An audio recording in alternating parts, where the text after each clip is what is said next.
They said the fire destroyed Grant Holloway, but the truth is he was already broken long before the flames came.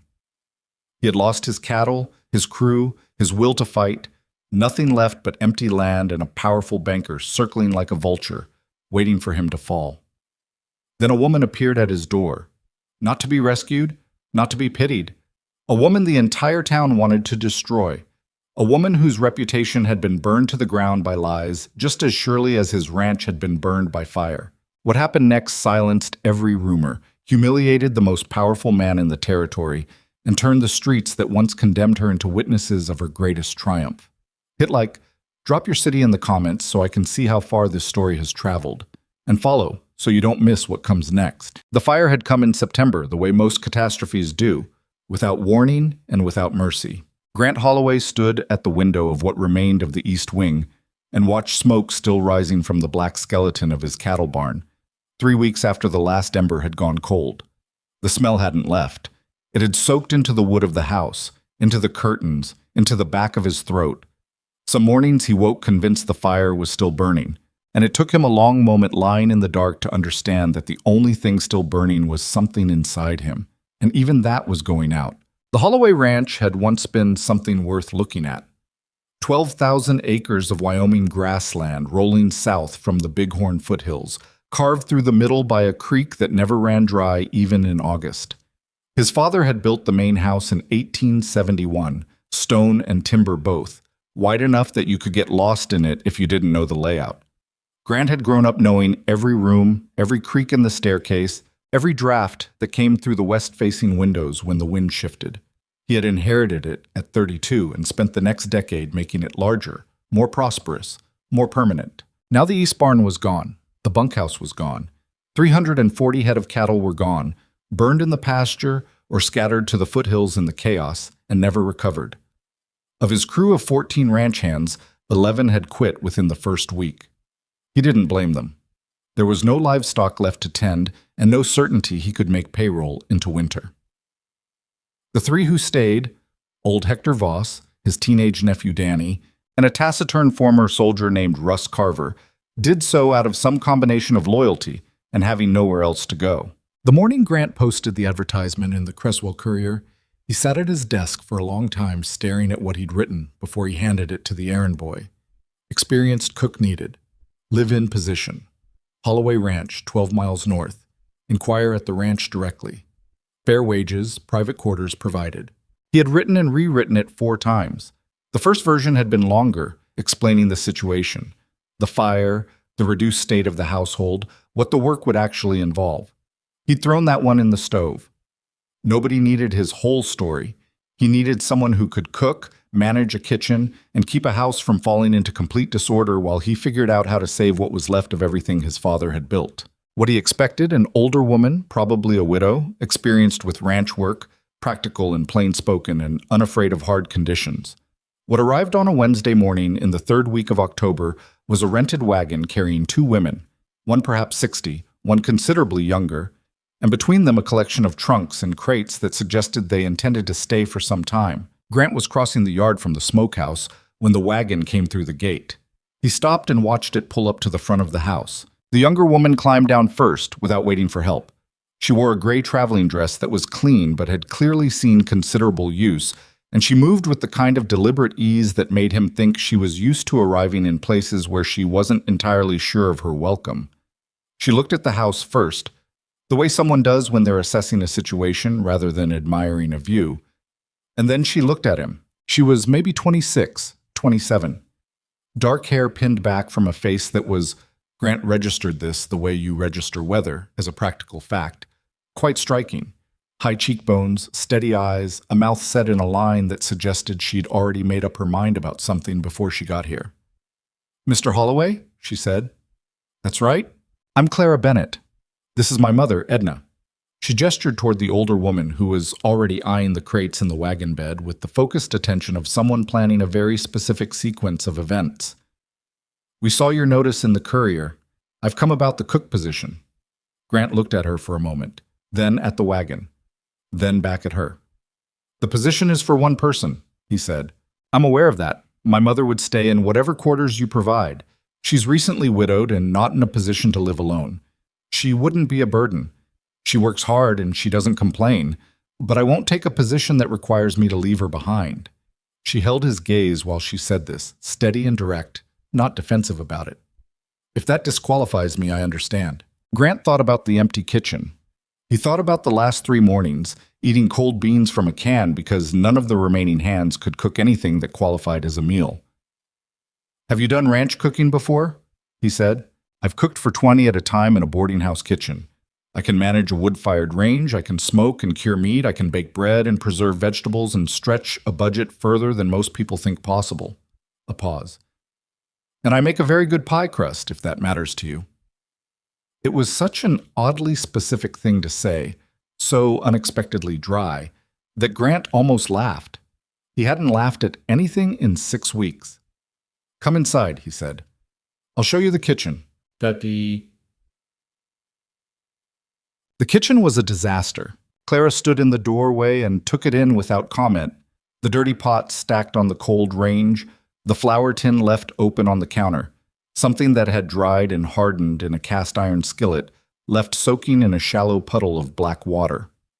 The pantry door hung open, and through it she could see shelves that were depleted and poorly organized, canned goods mixed with dry goods, a bag of cornmeal left folded open, a jar of something that had gone off and nobody had thrown away. Behind her, Grant watched her face. The previous cook left in August, he said, before the fire. Clara walked into the kitchen and set her bag on the table. How many people eating regularly? 4 myself, 3 hands, sometimes a 5th if my foreman rides in from town. She opened the cold range door, examined the firebox, closed it. She turned the water pump handle twice, watched the water run, let it run for a moment. She walked to the pantry and stood there a moment, cataloging what she saw. I'll need to make a supply list today, she said. The pantry needs to be reorganized and restocked. I'd like to take inventory before I start cooking anything. She glanced back at him. The skillet needs to be re-seasoned. Whoever left it soaking like that ruined the cure. All right. I'd also ask that no one comes into the kitchen while I'm working except to eat. It makes things harder when people are walking through and moving things. Grant raised an eyebrow. He wasn't accustomed to people telling him how to manage his own house. That's a fairly direct request for someone who just arrived. Clara met his look without flinching. You advertised for an experienced cook, Mr. Holloway. An experienced cook knows what conditions she needs to do the job well. I'm not asking for anything unreasonable. He looked at her for another moment.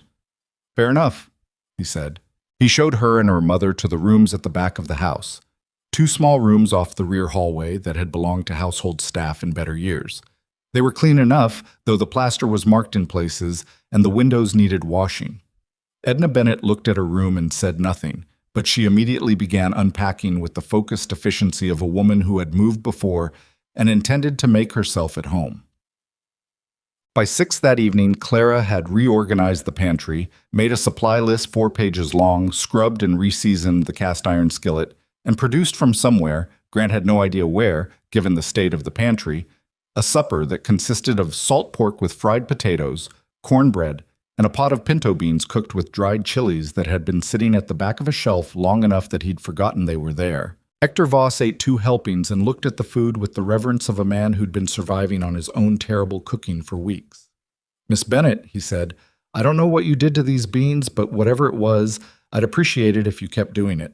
Clara, who was eating at the other end of the table with her mother, rather than hovering near the stove in a way that would have made everyone uncomfortable, glanced up. Dried chili and a little vinegar at the end, she said. Nothing complicated. Simple things done right, Hector said, nodding as though this were a philosophical observation. Russ Carver said nothing. He rarely did. But he ate 3 helpings, which Grant suspected was its own kind of statement.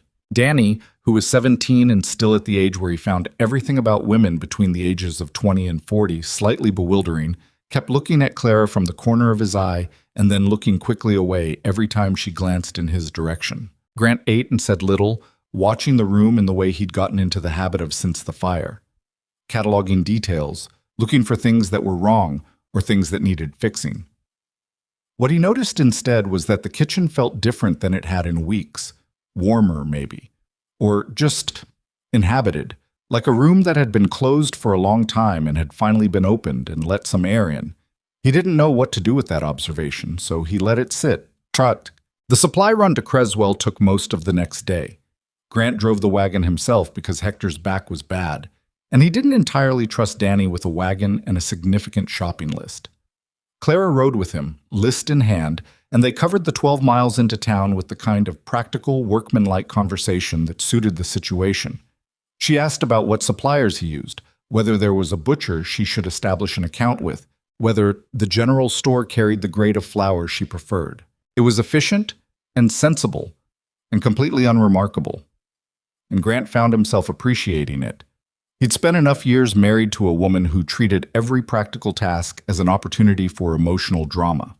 Clara Bennett discussed provisions with the directness of someone who just wanted the information and didn't need anything from the conversation beyond that. They were loading the wagon outside Caldwell's general store when Margaret Pruitt walked past with two women Grant recognized as neighbors of hers, Dorothea Fenn and Lucy Marsh, both of whom had the particular expression of women who have recently been discussing something they found very interesting.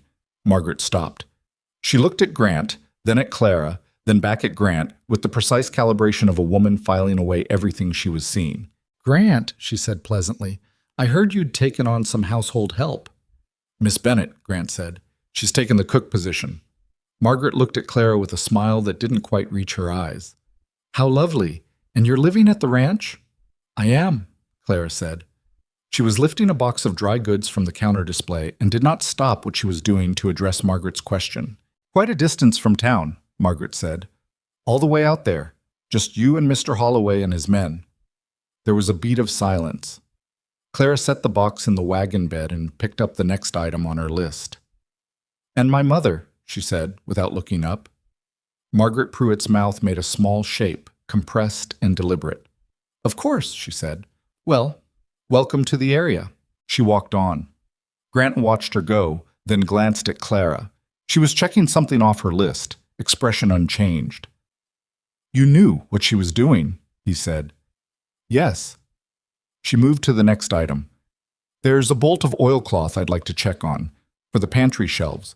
Does Caldwell carry it?" He almost said something else. Instead he said, "Usually. Come on." The gossip started before the week was out. Grant knew it would. Creswell was not a large town, and a young woman of Clara's appearance moving onto a wealthy man's isolated ranch was the kind of event that a certain portion of the town's population would find impossible to leave alone. He heard the edges of it when he came in for the bank meeting at the end of October. A pause in conversation when he walked through the door at the Creswell Hotel, a knowing look exchanged between two men at the bar that he caught from the corner of his eye. He said nothing. It wasn't the first time people had talked about him, and it wouldn't be the last. He had more pressing concerns. Raymond Aldrich was waiting for him in the small meeting room off the hotel lobby, already seated at the table with his hat on and a folder of papers in front of him.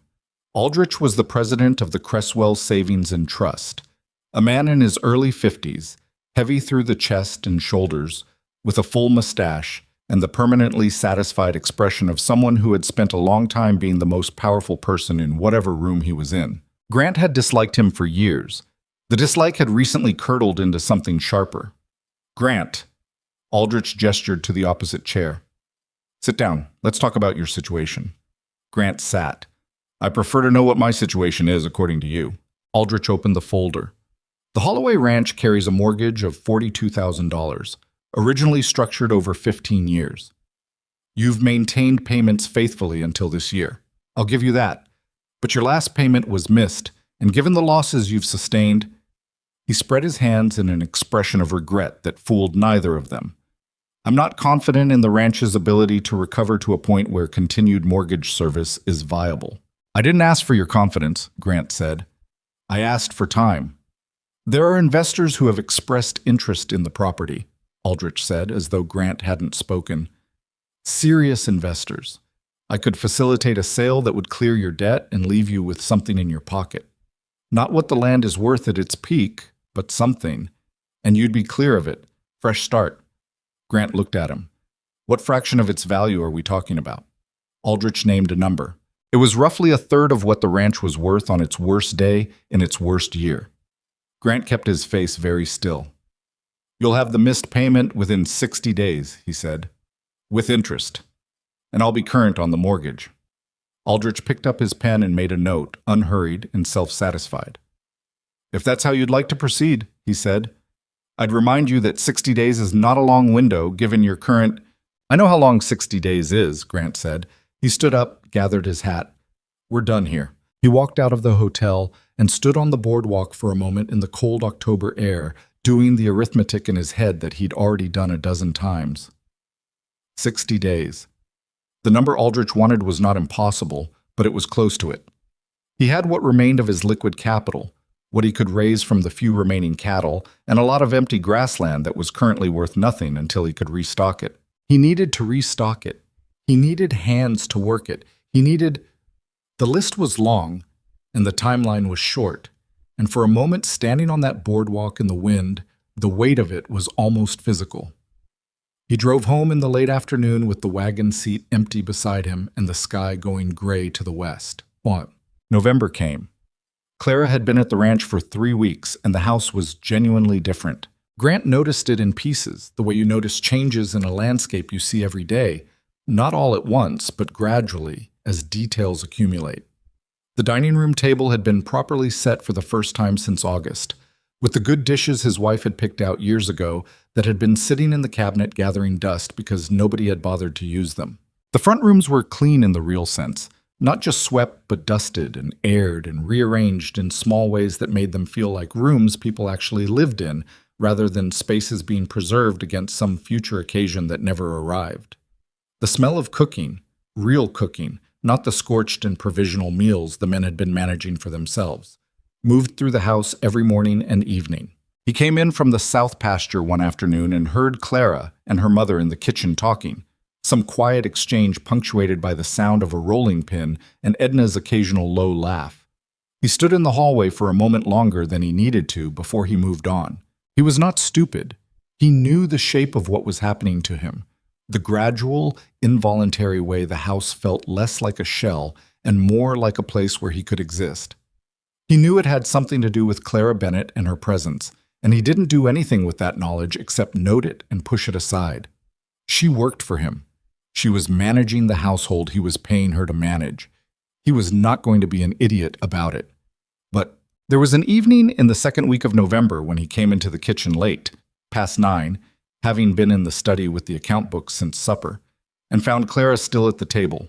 She had a ledger in front of her, working through what he recognized as the household supply accounts, and she had a cup of something hot that had gone mostly cold at her elbow, and she had the focused, faintly dissatisfied expression of someone who has found a discrepancy and is working backward through the numbers to find where it came from. She looked up when he came in. She didn't look startled or guilty about the ledger. It was her job. She was supposed to manage the accounts. "I'm sorry," she said. "I'll be out of your way in a minute." "You're not in my way," he said. He moved to the range, found the coffee pot still sitting at the back, poured himself a cup. Without thinking about it much, he sat down across the table from her. She looked at the ledger. He drank his coffee. Neither of them spoke for a moment, and it was not an uncomfortable silence, which was itself a thing worth noticing. "You keep clean accounts," he said.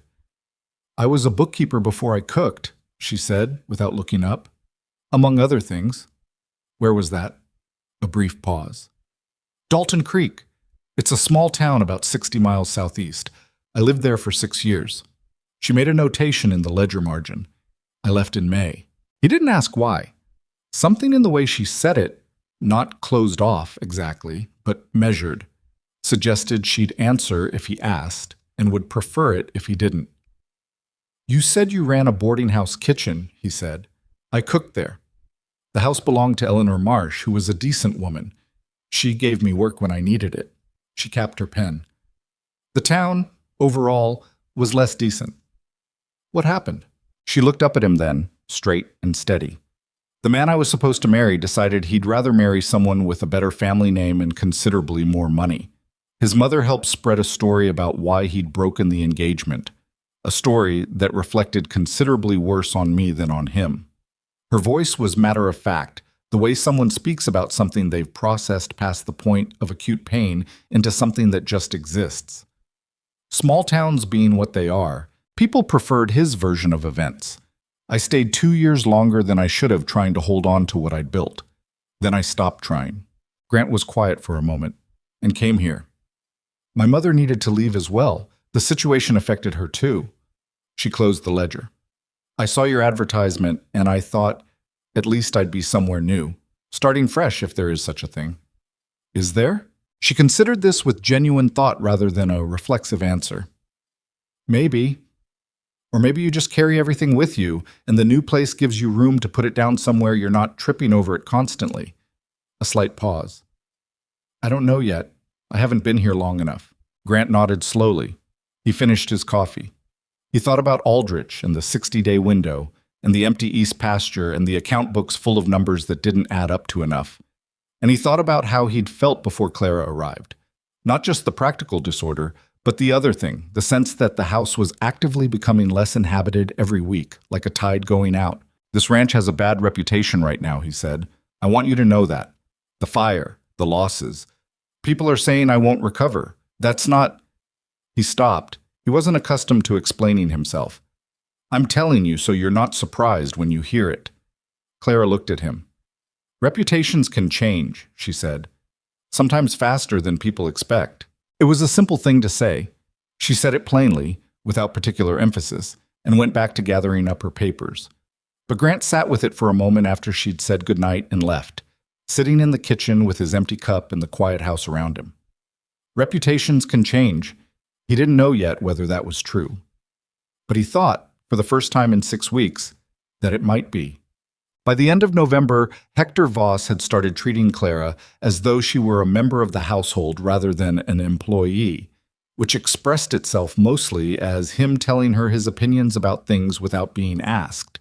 He had opinions about the best way to smoke venison, the proper thickness of pie crust, the inferior character of a neighboring rancher 3 miles east, and the political situation in the territorial legislature, none of which Clara had requested. All of which she listened to with patient attention that Hector clearly found immensely gratifying. Danny had progressed from being unable to make eye contact with Clara to being able to hold a conversation with her about things other than ranch business, which for a 17-year-old boy who'd grown up mostly around men, represented what Grant suspected was a significant personal achievement.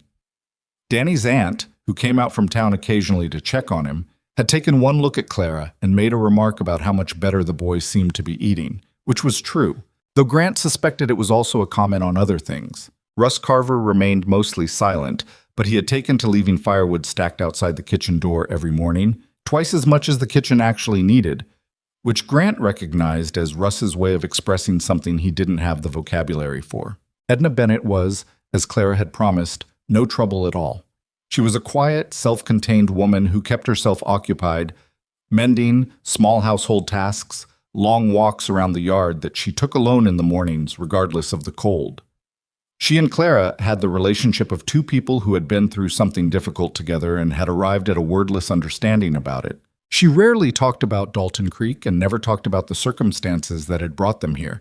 But once, only once, Grant overheard her say something to Clara in the kitchen that he didn't fully catch, just the tone of it, low and certain, and something that sounded like, "You'll be all right here." He walked past without slowing, but he thought about it later. The first serious problem came in early December. Grant came home from a trip to buy a small number of cattle from a rancher 2 counties over, the beginning of a very slow effort to rebuild the herd, to find a wagon he didn't recognize parked outside the house. He came in through the front door to the sound of voices in the parlor, Clara's and a man's, and he followed them to find Clara standing in the middle of the room with her arms crossed and a man he recognized as Kenneth Pruitt, Margaret's husband, which explained nothing good about why he was here, sitting in the chair by the fire with his hat in his hands. He stopped in the doorway. Clara looked at him with an expression that was carefully neutral. "Mr. Holloway," she said, "Mr. Pruitt came to call." Pruitt stood up with the stiff dignity of a man who knows he's been caught doing something questionable and has decided to brazen it out. "Grant, good to see you." "Kenneth." Grant looked at him levelly. "What brings you out?" "Just being neighborly," Pruitt said. "Thought I'd introduce myself to your household staff." He glanced at Clara with a look that managed to be both conspicuously polite and not polite at all. Grant had known Kenneth Pruitt for 15 years. He knew exactly what neighborly meant in this context. "You've introduced yourself," Grant said. He didn't move from the doorway. "I'll walk you to your wagon." There was a pause. Pruitt read the room correctly. The pause was too long for someone who had actually come on a neighborly call, and picked up his hat. "Fine. Good to meet you, Miss Bennett." Clara said nothing. Grant walked him out to the wagon. At the wagon, Pruitt stopped and turned, and for a moment his carefully maintained affability slipped enough to show something underneath. "People are talking, Grant," he said. "People are always talking. It doesn't obligate me to do anything about it. She's a young woman living in your house. No husband, no—" "She's my cook," Grant said. "She's employed by me and she lives on the property with her widowed mother. That is an entirely ordinary domestic arrangement that decent people take no issue with." He held Pruitt's gaze. "You're welcome at my ranch, Kenneth. Come for any reason that isn't this." Pruitt drove away. Grant stood in the cold for a moment, jaw tight, watching the wagon go through the gate.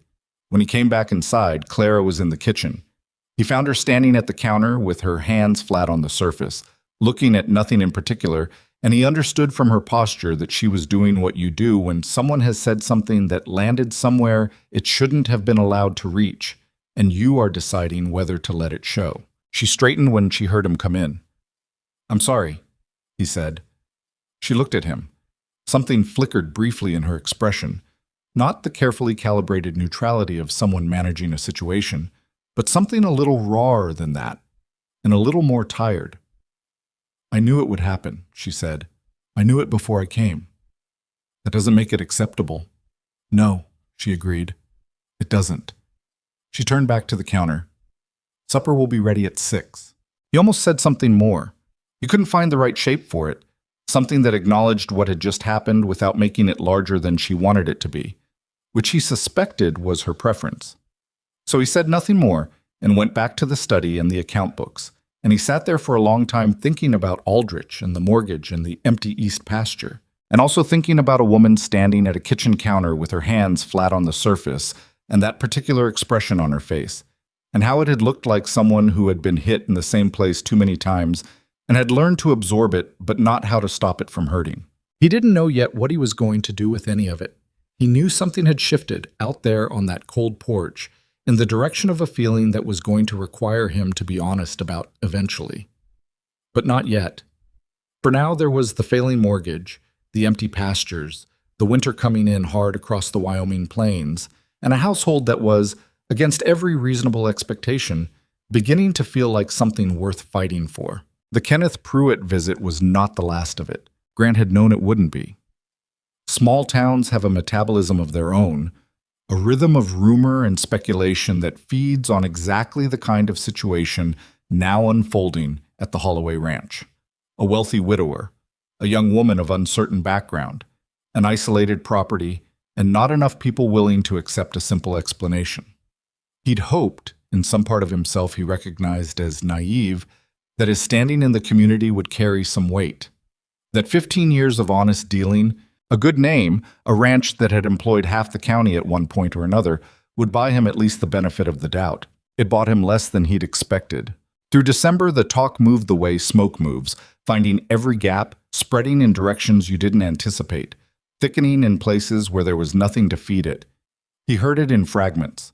A word dropped at the feed store, a silence that fell when he walked into the hotel dining room and then stitched itself back together a little too carefully. A letter from his cousin in Laramie that was friendly enough on its surface but contained, buried in its third paragraph, a concern that was clearly secondhand. "I hear you've had some changes at the ranch. I hope you're managing things sensibly," which told him the talk had already traveled 60 miles. He said nothing about any of it to Clara. He wasn't sure what he would have said if he'd tried. Clara, for her part, said nothing about it to him. She had the manner of someone who had been through this particular kind of weather before and had learned to keep moving through it rather than taking shelter, because taking shelter only prolonged the time you spent in the rain. She did her work. She cooked 3 meals a day.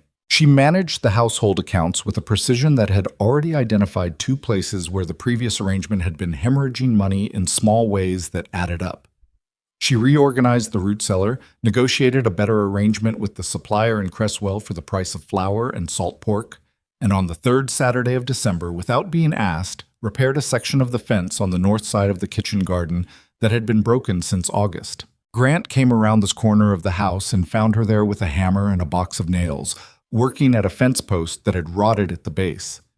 She was wearing her heaviest coat, and her breath came in small white clouds in the cold air, and she did not look up when she heard him coming, just finished driving the nail, and then started on the next one. "You didn't have to do that," he said. "The gate won't latch. I'll need the garden in spring, so I'd rather fix it now than in March, when the ground's still frozen." She drove another nail. "Hector showed me where the tools are." He stood there a moment. "The post is rotted at the base. Driving nails into it won't hold it long." "I know. I did the best I could with what's there." She glanced at him. "I'd replace the post entirely if I knew where the spare timber was." He did know where the spare timber was. They spent the next hour and a half replacing the post together, not talking much. The kind of side-by-side work that doesn't require conversation, that has its own rhythm and its own logic. He split the timber, she held the post while he set it, he drove the nails while she held the crosspiece level.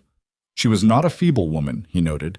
She held the post steady without complaint, even when it was heavy, and she didn't flinch from the cold or from the splinters she was getting through her gloves. When they were finished, she tested the gate latch twice, and it held both times, and she made a small, satisfied sound that had nothing performative in it, just the private sound of someone who has fixed a thing that needed fixing.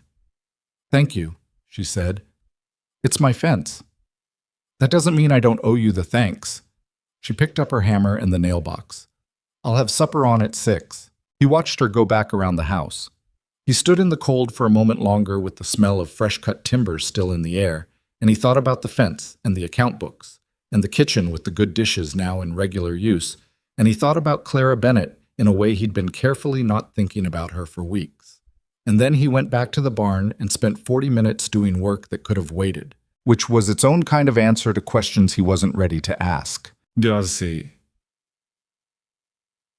Christmas came and went quietly. Grant had not celebrated it much in recent years. His wife had been the one who cared about the decorations and the gathering, and after she died, he'd found the whole business a reminder of a version of the house he couldn't get back. This year was different in small ways. Edna Bennett made a wreath from pine boughs and hung it on the front door without asking anyone's permission. Clara made a Christmas dinner from ingredients that should not, by any reasonable accounting, have produced what they produced. A roasted duck Hector had brought in, sweet potatoes, a cranberry preserve she'd put up herself from dried berries, and a pie that Russ Carver ate an entire third of without appearing to notice he'd done it. Danny went home to his aunt's for the holiday and came back 2 days later with a small fruitcake she'd sent along for the lady running the house, which Clara accepted graciously and shared at breakfast the next morning, and which was dense and aggressively alcoholic in a way that made Hector's eyes water happily. Grant sat at the head of the table on Christmas evening in a house that smelled like food and pine and something like habitation, and he felt the specific melancholy of someone watching something good and knowing they might lose it, not through lack of wanting it, but through the sheer mechanical weight of circumstance. The mortgage, the bank, Aldrich's 60-day window, which had been extended once and would not be extended again. He did the arithmetic quietly at his end of the table while the others talked, and the arithmetic didn't improve for the looking. He needed money he didn't have yet. He needed the East Pasture restocked and a full crew to work it, and both of those things required capital he was still short of. He'd sold 3 parcels of equipment, things he hated to let go, tools his father had bought, and it had covered the immediate payment but not the full balance. He had weeks left, maybe 5 or 6, and the number still sitting out of reach. He could ask for help. He knew men who might lend at reasonable rates, men who owed him favors from better years. But there was something in him that resisted it. Not pride exactly, or not just pride, but a conviction that the ranch should be able to recover on its own terms, that running to his neighbor's hat in hand was the beginning of a different kind of losing than the financial kind. He didn't say any of this at the dinner table. He passed the cranberry preserve and complimented the duck and let the evening be what it was. Later, after the others had gone to bed, Clara found him in the study. She knocked on the open door and came in with 2 cups of coffee and set one on the desk in front of him without being asked. She sat in the chair across from him, which she'd never done before. She usually stood at the door for whatever she needed to say, and then went.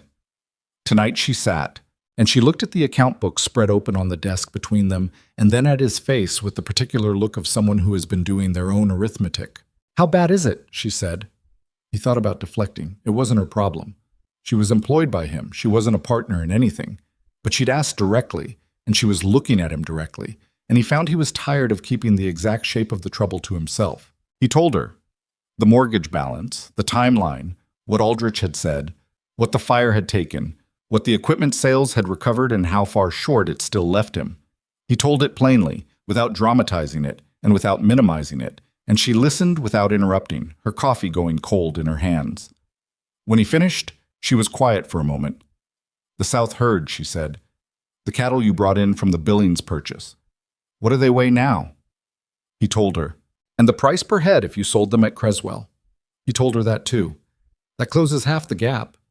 She was doing the numbers in her head. He could see it, the same focused look she got with the account ledger. "The rest," she paused. "What about the North Pasture lease? You mentioned in November that the land east of the creek was leased out before the fire. The lease ended in October. The tenant didn't renew because of the fire damage. Did he say that, or did you assume it?" He looked at her. "What? Did he tell you he wasn't renewing, or did you assume he wasn't because of the fire?" Grant thought about it. The man's name was Archie Fenton, a sheep farmer from 2 valleys over. He hadn't come by. Grant had taken the silence as a no. "I haven't spoken to him," he admitted. Clara picked up her coffee, found it cold, set it down again. "The land's still good, isn't it? The fire didn't reach the North Pasture." "No, it stopped at the creek." "Then Fenton might still want it. Sheep don't care about your cattle losses." She looked at him steadily. "It wouldn't close the gap on its own, but combined with the cattle sale and whatever else you can raise, it might be enough." He hadn't thought of it that way. He'd been so deep inside the problem, cataloging losses, that he'd stopped looking for things that hadn't been lost. The North Pasture. Still good land, still available, and he'd simply not seen it. "I'll ride out to Fenton's in the morning," he said. She nodded and stood up. "Good. Clara," she stopped. "This isn't your problem to solve." She looked at him with an expression that was somewhere between patient and direct. "No," she said, "but it's my house to cook in, and I'd prefer to keep cooking in it." A pause. Not quite a smile, but something in that direction. "Good night, Mr. Holloway." She was halfway down the hall before it occurred to him that she'd called it my house, and that he hadn't thought twice about it when she said it, which was itself something worth noting. Fenton wanted the land. It turned out he'd been waiting for Grant to come to him, uncertain after the fire whether the ranch was in a position to honor a lease agreement, not wanting to press a man who was clearly in difficulty. They settled the terms in Fenton's kitchen in 40 minutes and shook hands over it, and Grant rode back with a signed agreement in his coat pocket and a number that, combined with what the cattle sale would bring and what he had remaining in the bank, came within $1,500 of what Aldrich was owed. $1,500 was not nothing, but it was a manageable number, like a number he could find if he was willing to sell the last of the equipment he'd been holding on to, or call in a small debt from an old partner in Laramie who'd been meaning to pay him back for 3 years. He called in the debt. The man paid it, half apologetically and half relieved to have the obligation resolved, and Grant came back from Laramie with the final piece of the number he needed and 6 weeks until the deadline. He told no one. He wrote the figures in the account book and sat with them for a long time, adding and re-adding, making sure the arithmetic was what it appeared to be.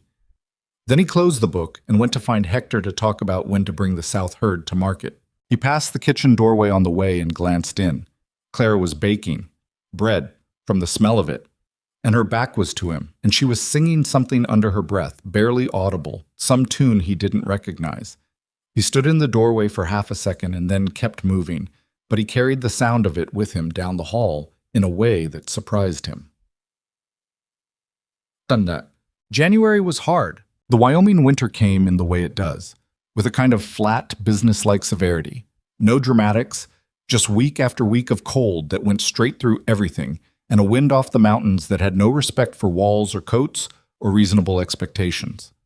The ranch operated on a reduced schedule, The work contracted down to what could be managed by 4 people in short daylight hours with frozen ground underfoot. Grant and Russ handled what they could outside. Hector, whose back had worsened in the cold, managed the remaining animals from the barn. Danny did whatever was asked of him with the cheerful willingness of someone who had not yet been cold enough times to resent it. Inside, the house was warm. This was not automatic. It required constant effort, firewood brought in twice a day, pipes checked every morning, drafts tracked down and stopped with whatever came to hand. Clara managed it with the same practical consistency she applied to everything else, and the house stayed warm. She also kept the kitchen functioning as what it had become. Gradually and without particular ceremony, over the past 2 months, the genuine center of the household. The table where the men ate supper had shifted from a refueling exercise into something closer to a gathering. Hector told long, circuitous stories about his youth in New Mexico that may or may not have been entirely true. Russ occasionally made dry observations that were funnier than anyone expected from him, and that Clara acknowledged with a brief, real laugh that made him look briefly pleased with himself. Danny talked too much and ate everything put in front of him and reminded Grant, with a pang he didn't examine closely, of a version of his own younger self. Clara sat at meals with her mother and ate and listened and contributed when she had something to say, which was often enough and never empty. She was not a woman who talked to fill silence. When she said something, it was worth listening to, and the men around the table had figured this out fairly quickly. One evening in mid-January, when the temperature had dropped low enough that even Russ had commented on it, which meant it was serious, they were all lingering after supper in the warmth of the kitchen, none of them particularly eager to move, and Hector had gotten onto the subject of the worst winter he'd ever spent, which was apparently in the Montana Territory in 1879, and involved a frozen river, a broken axle, and a series of events that ended with him owing a crow trapper 3 months' wages and a very good hat. At some point during this story, which Grant had heard a version of before, though this version had several new embellishments, he glanced across the table at Clara. She was listening with her chin resting on her hand, and she had the expression of someone who is genuinely entertained, not politely so. A real warmth in her face, her eyes bright. She caught his glance and for a moment just held it, not looking away. Something passed between them that neither of them named, some wordless acknowledgement of the fact that they were both here, in this warm kitchen on a bitter night, and that there was something in that worth recognizing. Then Hector said something that made Danny burst out laughing, and the moment broke, and Grant picked up his coffee and looked at his hands, and Clara turned back to the story. But it sat with him after, the way certain moments do, returning at odd times with a quiet, persistent weight. The second serious problem came in February, and it came from Aldrich. Grant was in Cresswell at the feed store when he heard it, or rather, he heard the shape of it, the specific configuration of words that told him something had moved in a direction he hadn't accounted for. The man at the feed store was named Carl Webb, a decent enough man who tried not to involve himself in other people's business, but who could not entirely help himself when it came to news that he found genuinely alarming. "Heard something from Dorothea Fenn yesterday," Carl said, not quite meeting Grant's eye as he tabulated the feed order. "About about the woman you've got out at the ranch." Grant went still. "What about her?" Carl looked uncomfortable. "I don't want to be the one to—" "Carl, what is Dorothea Fenn saying?" Carl was quiet for a moment. Then, with the expression of a man who knows whatever he says next is going to land badly, that she's been seen in town with a man other than you, that there are questions about her character, about why she really left, wherever she came from. He paused.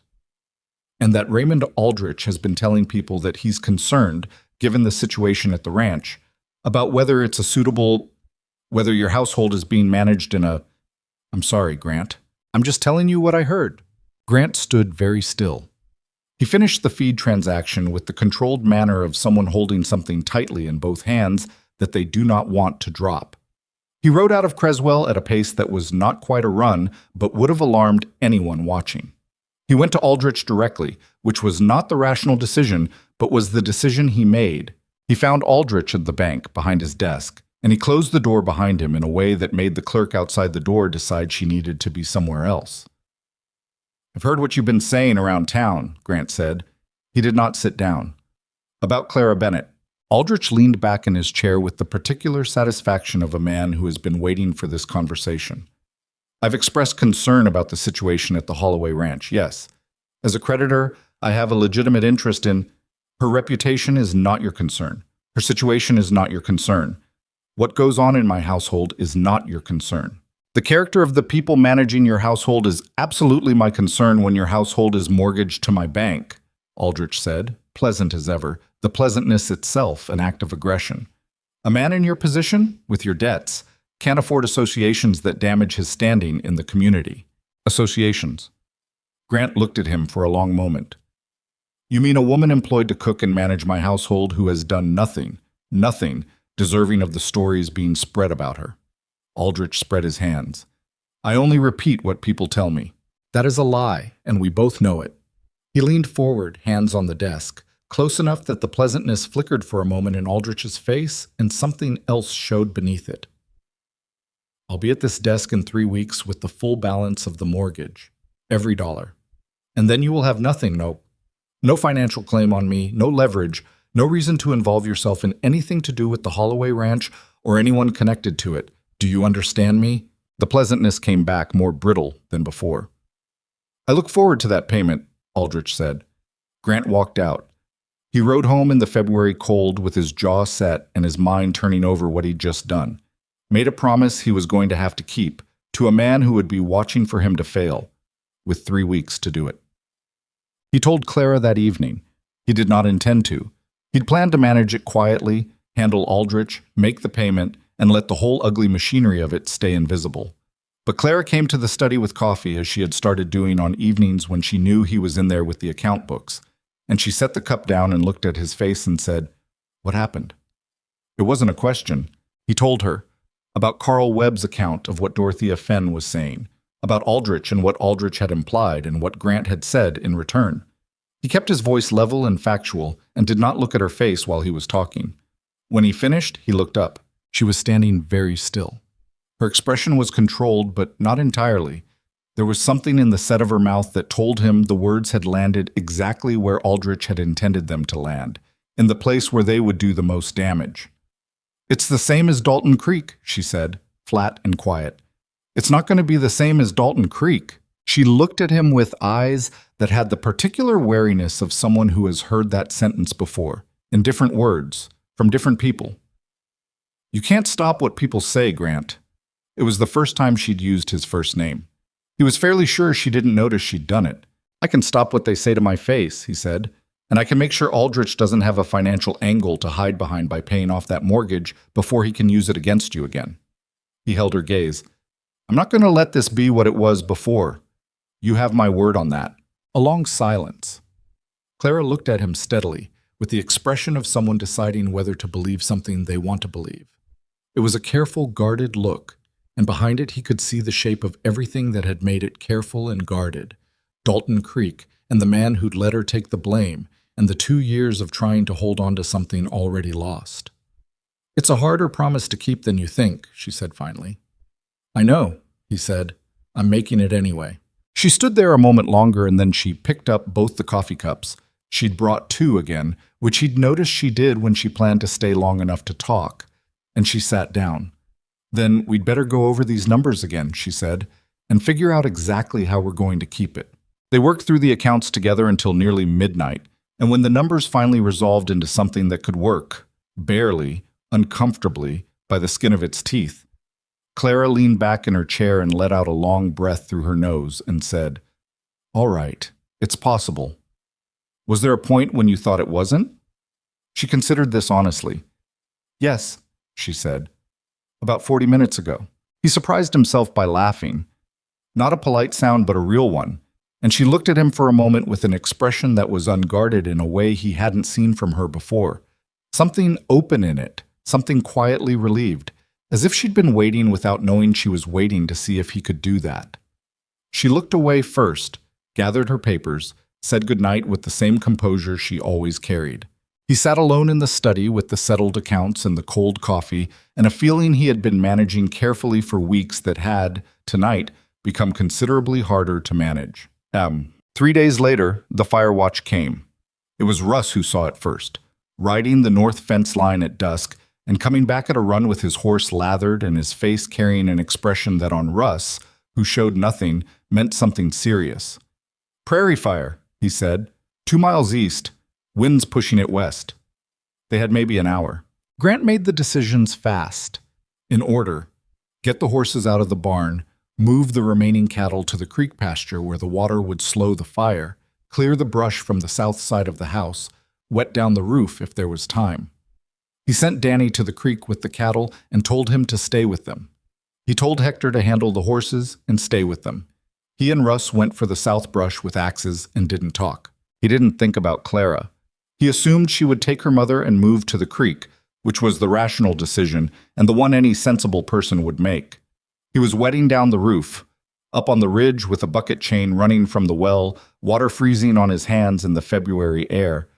When he looked up and saw her, she was below him on the south side, clearing brush with the hand axe from the tool room, working fast and without stopping, her coat dark with exertion, not moving toward the creek, not retreating.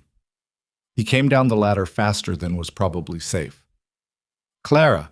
She looked up. Her face was flushed, and her eyes were very clear. "The south edge needs another 20 feet cleared. The wind's coming from... You need to get to the creek. I know where the creek is." She kept working. "The south edge is the most exposed. If the fire takes the house from this side, it takes the barn too." He stared at her for a moment. The orange glow was visible now over the eastern ridge, the smell of smoke carrying on the wind. Every rational thought said to put her on a horse and get her clear. She was already moving to the next section of brush, axe in hand, working like she'd done it before.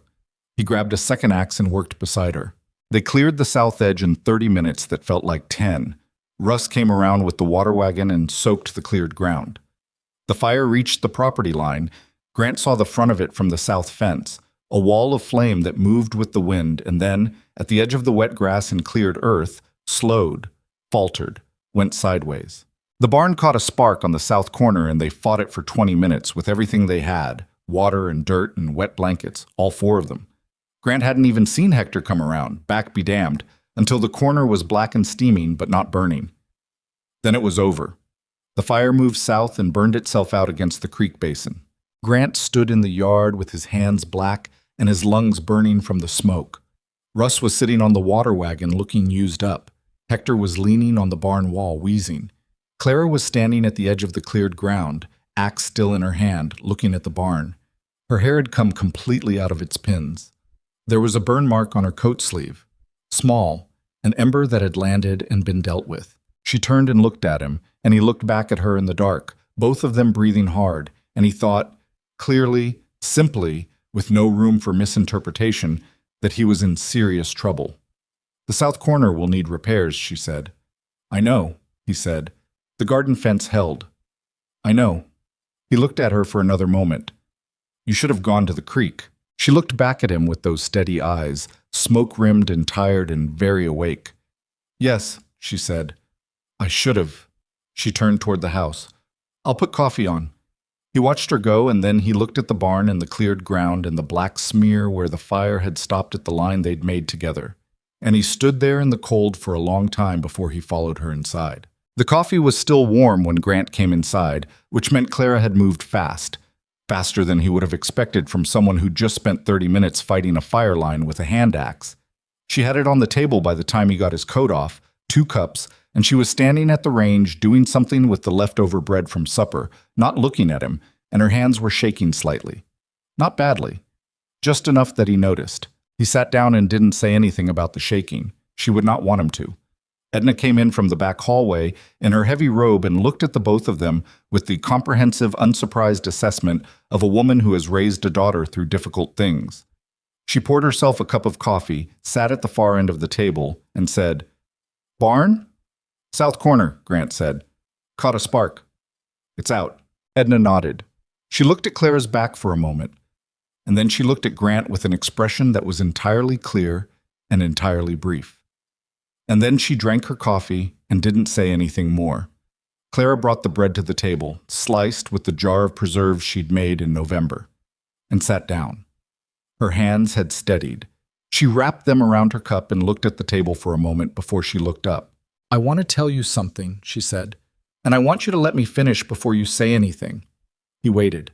"In Dalton Creek," she said, "there was a fire, not like tonight, a building fire, at the dry goods store on the main street. I was there when it started. I helped carry things out. I helped get people clear." She paused. "Afterward, the man I was supposed to marry told me it wasn't appropriate for a woman to behave that way in public, that it looked undignified, that people were talking about it." She kept her eyes on him, very steady. He was more concerned about what it looked like than about the fact that everyone got out. Another pause. "I just want you to know that tonight was the first time in a long time that I've been somewhere that staying was the right decision, that no one was going to tell me later that I shouldn't have." Grant looked at her for a moment. "I'm not going to tell you that," he said. "I know." She picked up her coffee. "That's what I wanted to say."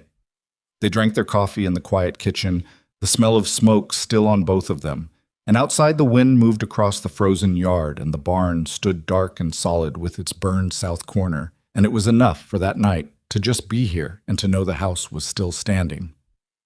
The mortgage deadline was 3 weeks away when Grant went to Creswell for the final accounting, and it was at the bank, standing at the teller's window, that he understood how thoroughly Aldrich had been working against him. The number was wrong. He'd done the mathematics 40 times. He knew the balance. He knew the interest accrued. He knew to the dollar what he owed. The figure the teller presented, a formal statement with the bank's letterhead and Aldrich's signature at the bottom, was $412 higher than it should have been.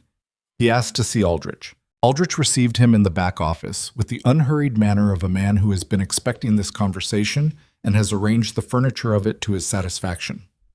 "Late payment penalty," Aldrich said before Grant could speak, "accrued over the periods when payment was delayed. It's in the original mortgage agreement, Clause 11, subsection." "The payments weren't late by the terms of the agreement," Grant said. "I requested and received extensions, which the bank granted, in writing. Extensions which themselves carried interest charges, which I accounted for. Perhaps not fully." Aldrich opened the folder on his desk with the ease of a man who has rehearsed this. "I'd encourage you to have your own counsel review the figures, of course, but as of the deadline date, this is the balance owed." Grant looked at the paper, $412. Not a sum that destroyed him. He could manage it. But a sum that meant he would arrive at that deadline window by the width of a hair, and that Aldrich knew this, and that Aldrich was watching to see if that hair would hold. He left the bank without another word to Aldrich, and stood on the boardwalk in the cold February air and worked through the arithmetic again in his head, and the arithmetic was what it was.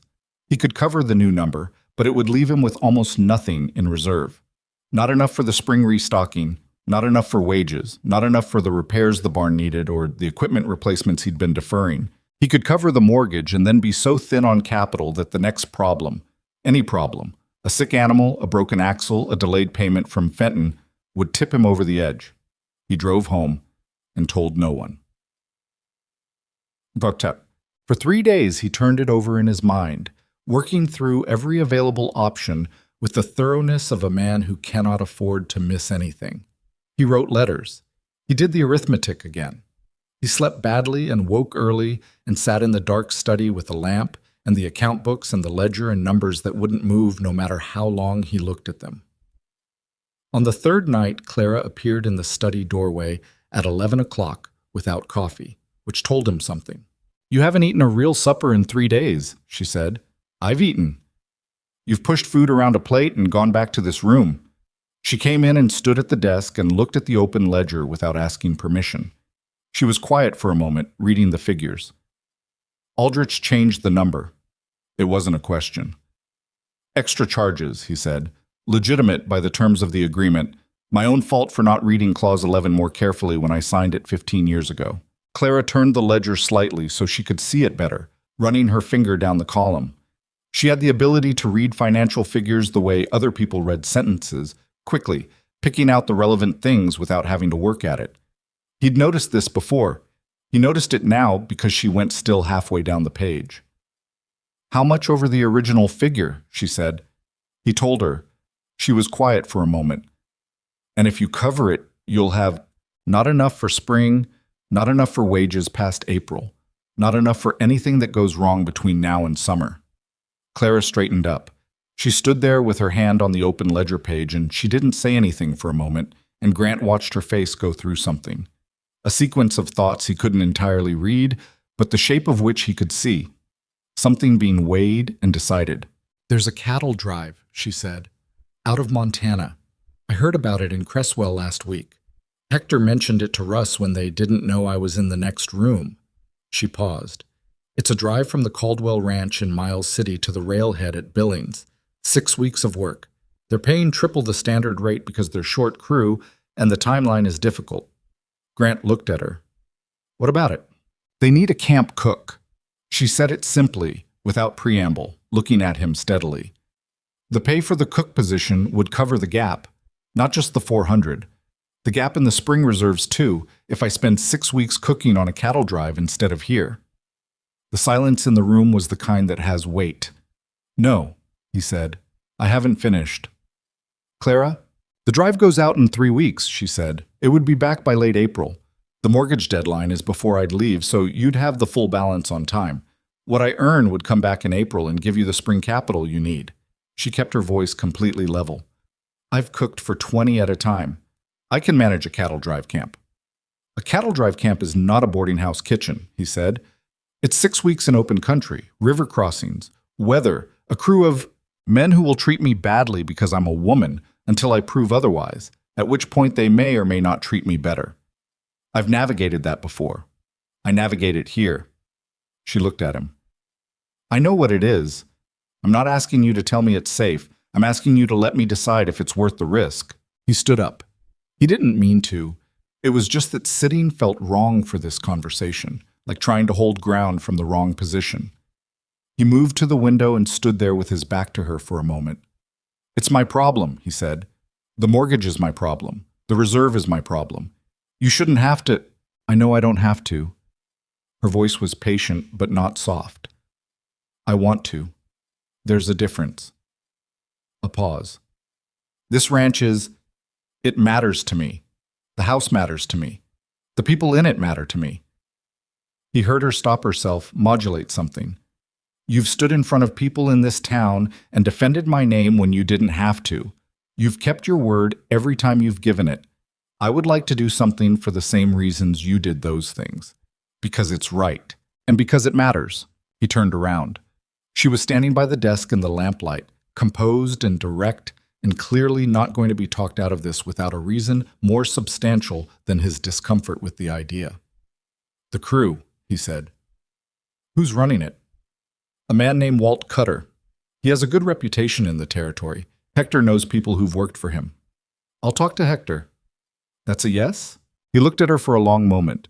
Every practical argument against it sat in a pile on one side, and she stood on the other side and looked back at him with that particular quality she had, that bedrock quality, the thing that had made her stay and fight a fire when anyone else would have gone to the creek, the thing that had made her keep her head in Cresswell when Margaret Pruitt had implied terrible things with a pleasantly calibrated smile. "Talk to Hector first," he said. "If Cutter's outfit is reputable, we'll discuss the terms." Clara nodded. "All right." She moved toward the door. "Clara." She stopped. "You don't owe me this."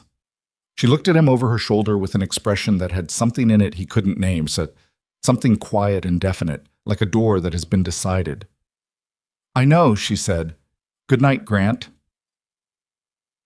Hector's intelligence on Walt Cutter was solid. The man ran a clean outfit, paid fair wages, and paid them on time, and had a reputation for not tolerating trouble among his crew. He'd done 3 long drives from Miles City and brought them in on schedule each time, which in the cattle business was the equivalent of a letter of recommendation written in gold. The terms were arranged through a letter Clara wrote herself and sent to Miles City, and the reply came back within a week. The position was hers, starting the 22nd of March, wages payable at the end of the drive in Billings. She showed Grant the letter at breakfast, sliding it across the table to him without ceremony. He read it and handed it back. "The morning you leave," he said, "I want Russ to ride with you as far as the Miles City road." "That's a full day's detour for Russ." "I know what it is." He looked at her.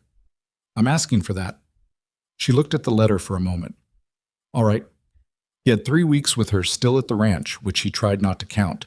He was not always successful at not counting. The drive started gray and cold, the way March in Montana usually does. A flat sky pressing down on flat land, the grass still winter brown, the cattle sullen and heavy-footed from months of minimal movement. There were 11 men in the crew beside Clara. She had known there would be men like the two who looked at her when she arrived at the assembly point, and then looked at Cutter with an expression that said, plainly, "You brought a woman." Cutter was a lean, weathered man in his 50s with a sparse mustache and the eyes of someone who has been watching weather and livestock long enough to read both accurately. He did not respond to the looks his crew gave him. He showed Clara the chuck wagon, explained the schedule, breakfast before first light, midday meal at the rest stop, supper at camp, and told her where the supplies were and what his expectations were. "My crew eats well or they work badly," he said. "That's all I care about." "Understood," Claire said. "They'll test you," he said. "Some of them will be rude about it. I don't babysit grown men, so if there's a problem, you handle it, or you bring it to me and I'll handle it. Your call." "I'll handle it," she said. He nodded once and walked away, and that was the entirety of her orientation.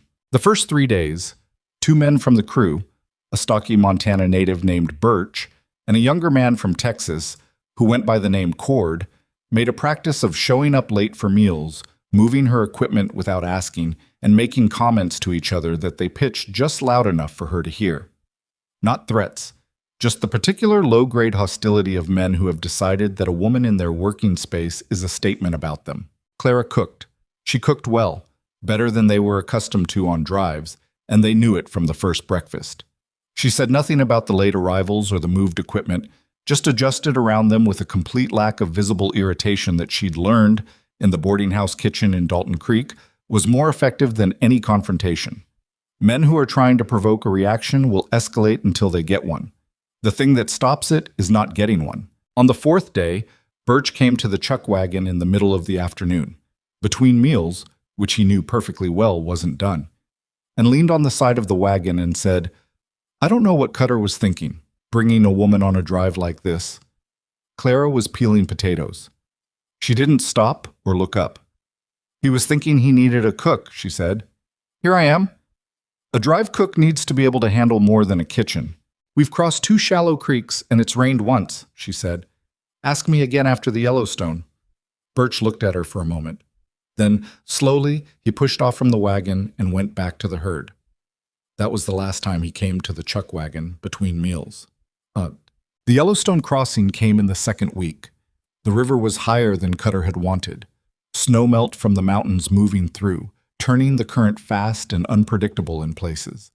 He spent an hour the morning of the crossing reading the water from the bank before he decided on the ford, a wide, shallow stretch that was the best option in a set of not particularly good options. The cattle went first, pushed by the hands from behind, and they went badly. The leaders balking at the current, the herd compressing on itself, 2 steers going broadside in the fast water before they found their footing. 3 of the hands were in the water on horseback, managing the crossing with the kind of profanity and raw force that cattle drives require. Clara drove the chuck wagon to the bank and assessed the crossing point. The wagon was heavy. The supply load, the cooking equipment, the water barrels. The river was running fast at the center. The hand beside her, a quiet older man named Pete, who had been nothing but courteous since the first day, looked at the water and said, "I'll take the team across if you want to walk it." "I'll drive," she said. "Miss Bennett, the team knows my voice by now. They'll manage better with me on the seat." She gathered the reins. "Stay behind me in case we lose anything." Pete moved his horse to the downstream side of the wagon, ready to chase any cargo that went into the river. Clara drove the team into the water. The horses felt the current, and one of them, the left wheeler, who had always been the more nervous of the pair, started to pull sideways. She kept the reins firm and even and talked to them, low and continuous, the kind of sound that is not quite words but is steadier than silence. The wagon swayed in the current at the deep point. She felt the wheels lose the bottom for a moment, the wagon floating slightly, the whole heavy load shifting. And then the wheels found gravel, and they were up and through, and the horses were pulling against the slope of the far bank, their hooves churning the mud, and then they were out. She sat on the wagon seat with her hands still on the reins, wet to the thigh from the splash at the deep point, her heart doing something complicated in her chest. Pete came up beside her, grinning. "Hell of a crossing," he said. "Language," she said. He laughed. She drove the wagon to the camp position and climbed down on shaking legs that she very much hoped no one was watching closely enough to notice. The bandits came in the third week, in a high country pass that Cutter had used before and trusted, which was the thing about trusted routes. They were trusted by everyone, including people who were waiting to rob cattle drives. 3 men, rifles out, stopping the drive in a narrow place where the herd couldn't scatter and the crew couldn't maneuver. Their leader was a broad-shouldered man with a flat, pleasant face who talked to Cutter like this was a business negotiation. A portion of the herd, the cash wages, and everyone goes home without trouble. Cutter was assessing the situation with his hands visible and his expression giving nothing away. His crew was spread out along the herd, most of them too far to be useful. The 3 bandits were positioned well. Someone had thought about this. Clara was behind the chuck wagon on the uphill side, partially screened from the bandits' line of sight. She had, in the chuck wagon storage chest, the shotgun she'd loaded and kept there since the Yellowstone crossing without particularly announcing it. She'd asked Cutter's permission the first week, and he'd said she could keep whatever she felt necessary, and she'd said thank you and said nothing more about it. She picked up the shotgun now. She did not come around the wagon. She stayed where she was, screened, and waited.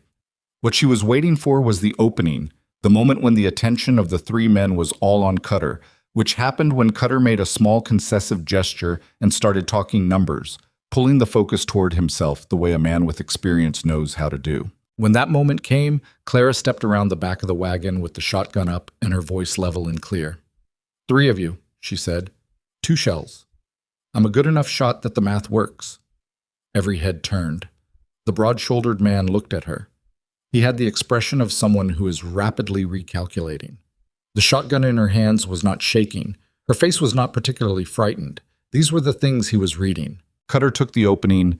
His hand moved, and 2 of his nearby crew moved, and what followed was 30 seconds of controlled chaos that ended with 2 of the 3 bandits disarmed, and the third having decided that the odds no longer recommended his current career choice and departed at speed into the trees.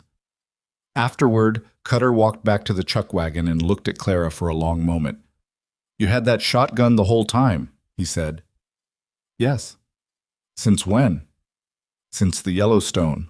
He was quiet for another moment. Then, "Good thinking." "I've learned to think ahead," she said.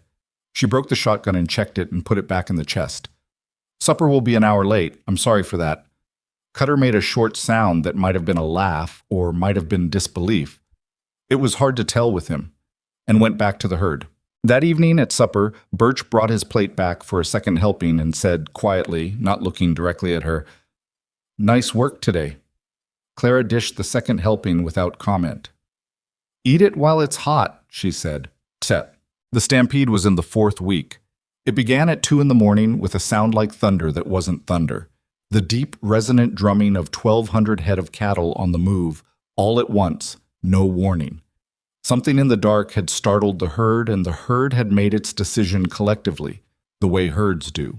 And by the time Clara was upright in her blankets, the sound was already enormous. She was dressed in less than a minute.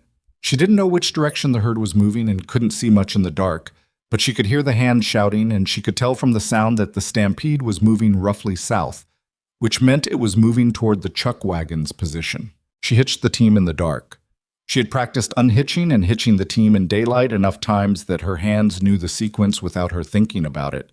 But in the dark, with the sound of the stampede growing and the horses pulling against the lines and tossing their heads, it took 3 times as long as it should have.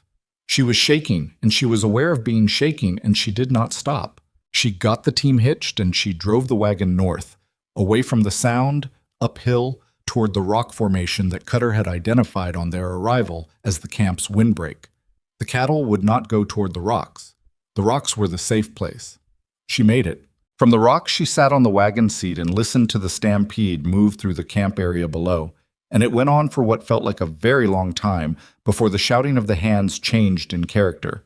From urgent and reactive to controlling, the sound of men turning a herd rather than just trying to stay ahead of it. By the time gray light came in, the herd had been turned and was milling on the south flat, and the camp was a mess. The night fire scattered, bedrolls and gear thrown and trampled. 2 tent structures collapsed.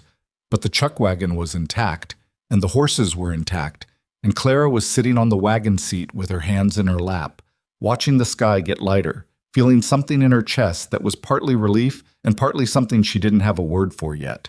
Cord came up to the wagon first. He was disheveled and had a cut on his jaw from something, and he looked at the wagon and then at her, and he said, "You got it out." "I got it out," she confirmed. "How'd you know to go north?" "The rocks," she said. "Cattle don't go toward rocks in the dark." He looked at her for a moment. He was 22 years old and from Texas and had been nothing but hostile for the first week of the drive. Now he looked at her with something different. Not warmth exactly, but a kind of reluctant respect that was more honest than warmth would have been. "Can you get a fire going?" he said. "The men are going to need coffee." "Give me 15 minutes, she said. She climbed down from the wagon on legs that were steadier than they'd been at the Yellowstone, which she noted. She got the fire going and the coffee on and the biscuits started, and by the time the crew came back from securing the herd, there was food, and there was heat, and there was Clara at the fire in the pale morning light, looking, to anyone who saw her, like someone who had been doing this all her life. Cutter came to the fire last. He poured his coffee and stood beside the wagon and looked at her. "The wagon was north," he said, "by the rocks." "Yes." "Good call." He drank his coffee. He was quiet for a moment. "You've done well on this drive, Miss Bennett.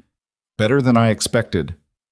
"What did you expect?" she asked, not unkindly. He considered this honestly. "I didn't know what to expect," he said. "That's the truth." She looked at the fire and then at the camp coming back to life around her, men eating, talking, the slow normalization of people who've been through something difficult and are glad to be on the other side of it. She thought about Grant's study with the lamp on and the account books and the number that didn't add up, and she thought about the dead mortgage balance she was going to walk through the door of his house and hand him. And she thought about Edna saying, "You'll be all right here in that kitchen," months ago, and she thought that the thing she'd told Grant once was true. Maybe fresh starts don't exist. Maybe you just carry everything with you to a new place and find there's room to put it down. But she was starting to think that putting it down was more than she'd given it credit for being. That was enough for the moment. The drive reached Billings in the final week of April, 11 days ahead of Cutter's schedule, which he credited to a crew that had worked hard and a cook who had kept them fed and functional through conditions that had pushed all of them to their limit. He paid on the last day as promised, at a table in a hotel in Billings, where the money was in envelopes already prepared.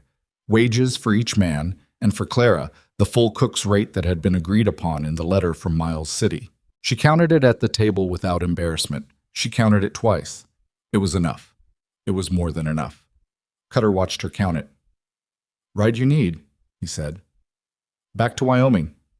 "I've arranged a seat on the stage," she said. "But thank you." He nodded. He started to say something and then seemed to decide it didn't need saying. He offered his hand instead, which was its own kind of statement, from a man like Cutter. She shook it. She was on the stage out of Billings by noon, with the envelope in her coat's inside pocket where she could feel it against her ribs, and the Billings plane giving way to the Wyoming hills as the stage moved south, and something in her that had been clenched for 6 weeks beginning, very carefully, to ease. She had 2 days of travel ahead of her. She spent most of it looking at the country going past the stage window, the way the land changed as you came south, the particular quality of the light over the Wyoming grassland that was different from Montana, lower and wider somehow, less dramatic but more permanent. She slept some. She ate the bread and jerky she'd packed herself because the stage stops were unreliable. She thought about the house. She thought about Grant at the desk with the account books.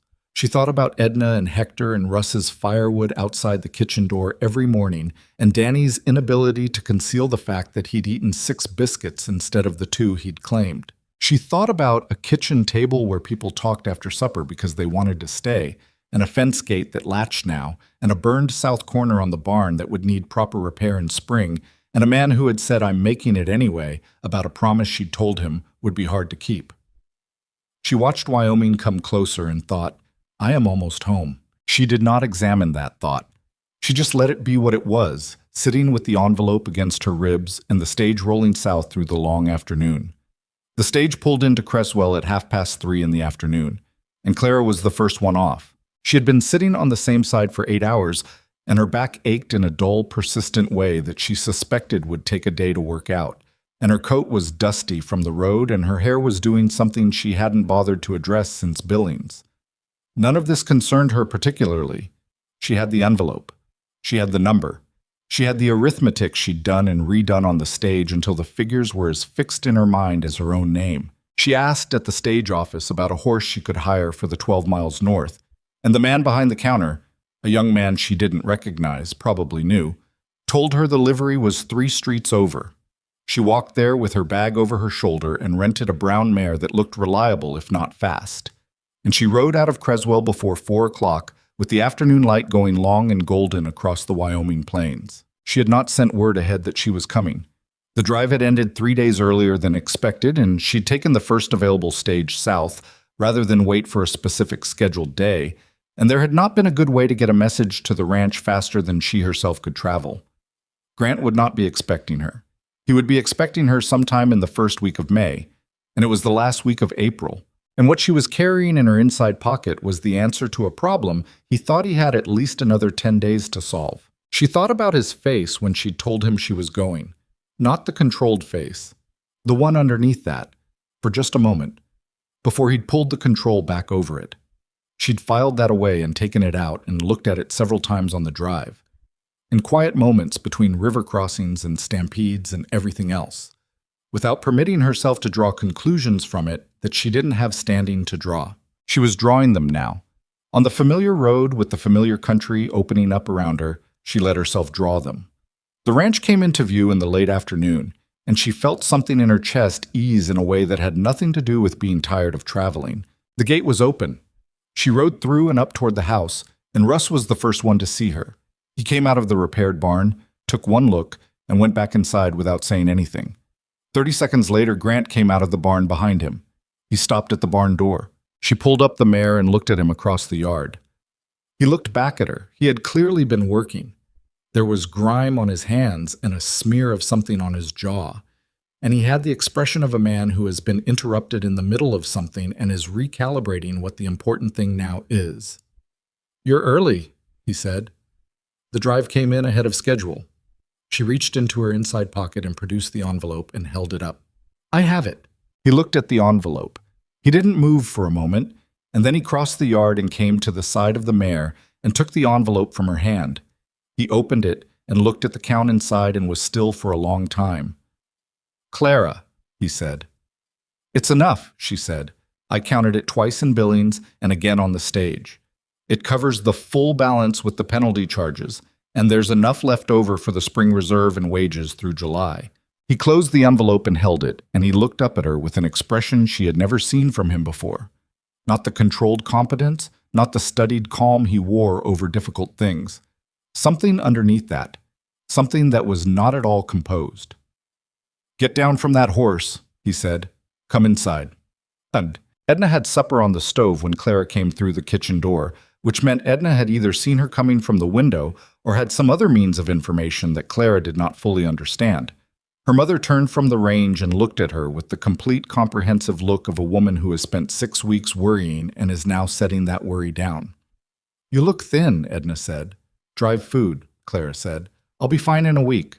Edna hugged her, briefly, practically, in the manner of a woman for whom physical affection has always been a functional thing rather than a theatrical one, and then turned back to the stove. "Sit down. Eat something." Hector appeared in the doorway, took one look at Clara, and said, "The prodigal cook returns," with such evident satisfaction that Clara laughed for the first time in a while, which felt like something unclenching. Danny appeared behind Hector and immediately began talking about the south barn repair, about a fox that had been getting into the chicken yard, about a horse that had thrown a shoe in March and the ensuing drama. And Clara let the current of it wash over her and ate the bowl of stew Edna set in front of her without saying much, just letting herself be back inside the fact of the house. Grant came in from putting away the mare and sat at the other end of the table and ate without saying a great deal.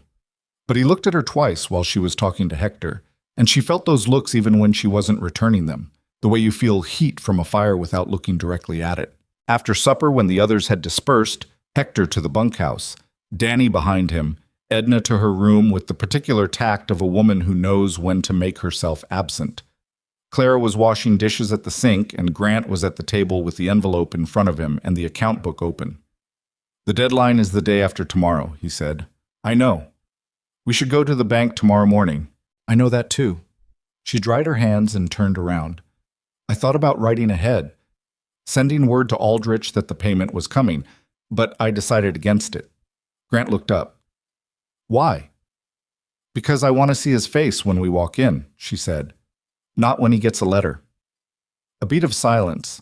Then Grant Holloway, who smiled rarely and laughed less, smiled. A genuine one, not polite. Something with an edge in it that she recognized because she felt it too. "All right," he said.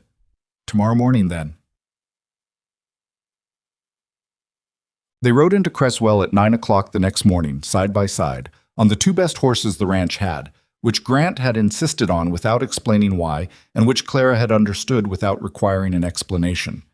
It was the kind of thing you did when you were going somewhere that mattered. You did not arrive on a tired rental mare.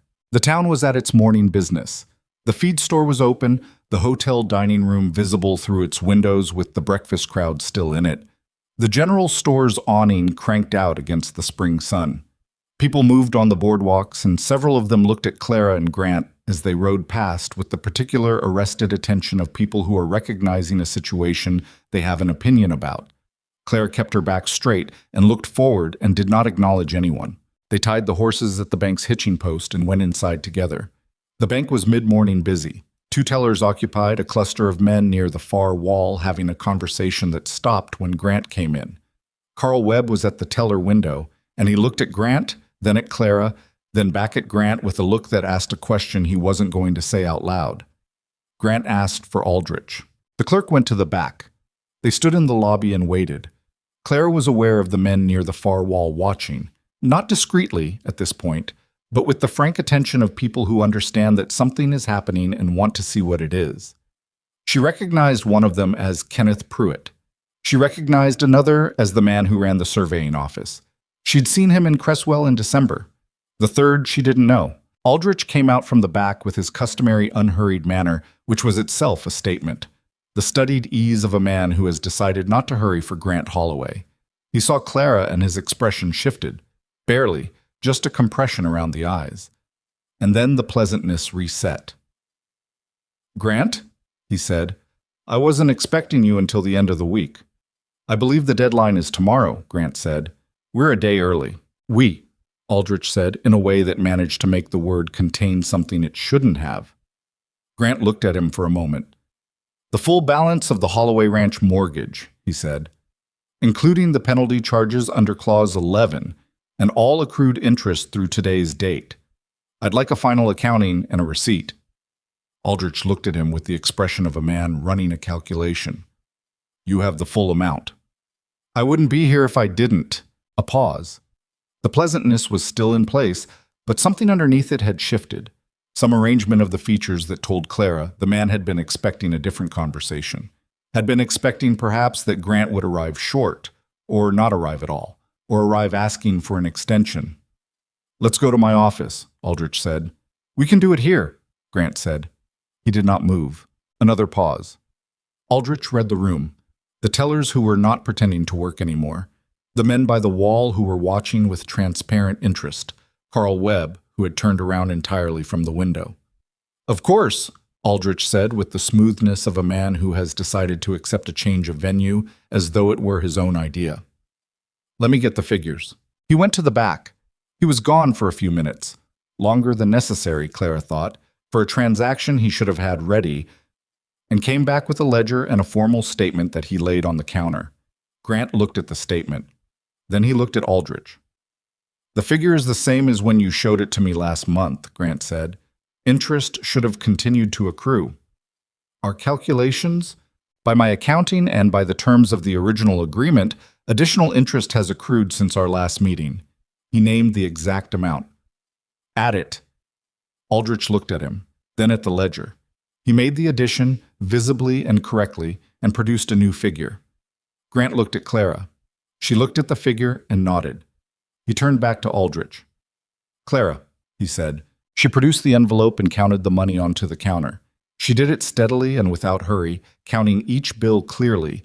The way the man at the boarding house accounts in Dalton Creek had taught her to count money in a transaction that was going to be questioned later, so that the amount was beyond dispute, so that every person in the room could see exactly what was there.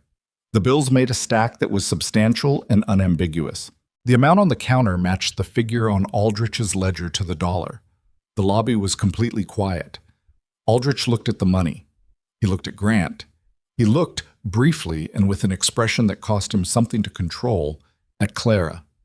He picked up his pen and wrote the receipt, and he signed it, and he pushed it across the counter. Grant took the receipt. He looked at it and folded it carefully and put it in his coat pocket. "The Holloway Ranch mortgage," he said, "is paid in full." It was a simple statement of fact. It didn't need to be anything else. Aldrich said nothing. The pleasantness was still technically in place, the way a fence is technically in place after the post has rotted. You could see the shape of it, but it wasn't holding anything anymore. Grant picked up his hat, which he'd set on the counter. "Good day, Raymond," he said. He didn't look at Kenneth Pruitt on the way out. He didn't look at the men by the wall or the tellers or Carl Webb. He held the door for Clara and followed her out into the morning. They stood on the boardwalk in the spring sunlight for a moment, their horses at the post in front of them and the ordinary noise of Cresswell moving around them, and Clara felt something she hadn't felt in a long time. Something clean, something finished, like a window that's been stuck for months finally coming unstuck and letting the air through. "That's done," she said. "That's done," Grant agreed. He was standing beside her looking at the street, and she was standing beside him looking at the street, and neither of them said anything for a moment. And it was not an uncomfortable silence, but it was a particular kind of silence, the kind that has something in it that wants to be said. "Come on," he said.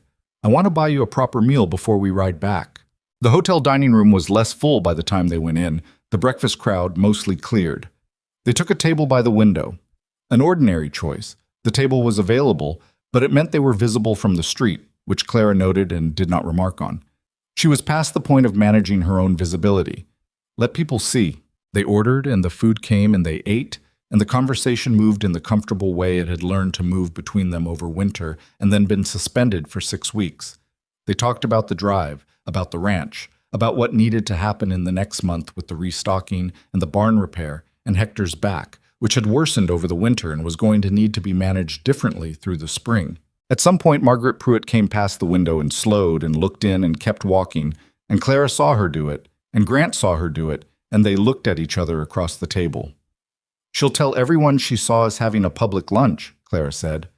"Good," Grant said. "Save me the trouble of announcing it." Clara looked at him. "Announcing what?" He set down his fork. He looked at her with the same directness he'd had since the first day. The quality she'd respected before she'd come to feel anything else for him. The quality of a man who said what he meant when he decided to say it.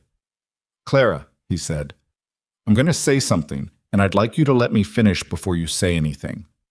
Her breath did something brief and involuntary. "All right. I have not been sensible about you for a long time," he said. "I've been trying to be because you work for me and because the circumstances haven't been simple and because you've had enough people in your life making assumptions about what you want and who you are. I didn't want to be another one of those." He paused. "But I think we're past the point where I can manage it quietly and honestly at the same time, so I'd rather be honest." He looked at her steadily. "I would like to know if there's something here that isn't just employment. I would like to know if what I think has been happening between us is something you've been aware of, or if I've been reading the situation incorrectly, in which case I will apologize and we will never speak of it again." Clara looked at him for a moment. She thought about all the things she'd been careful about. The professional distance, the deliberate management of the space between them, the number of times she'd said goodnight and walked down the hall instead of staying in the doorway one more moment. "You haven't been reading it incorrectly," she said. Something in his face changed. Not dramatically, he wasn't a dramatic man, but something settled, some tension she'd been seeing in him for months that she'd been attributing to the mortgage and the ranch and Aldrich, and now saw had been at least partially something else. "All right," he said. "I want to be clear about something," she said. "I came to this ranch for work. I stayed for the work, and for my mother, and because it became somewhere I wanted to be.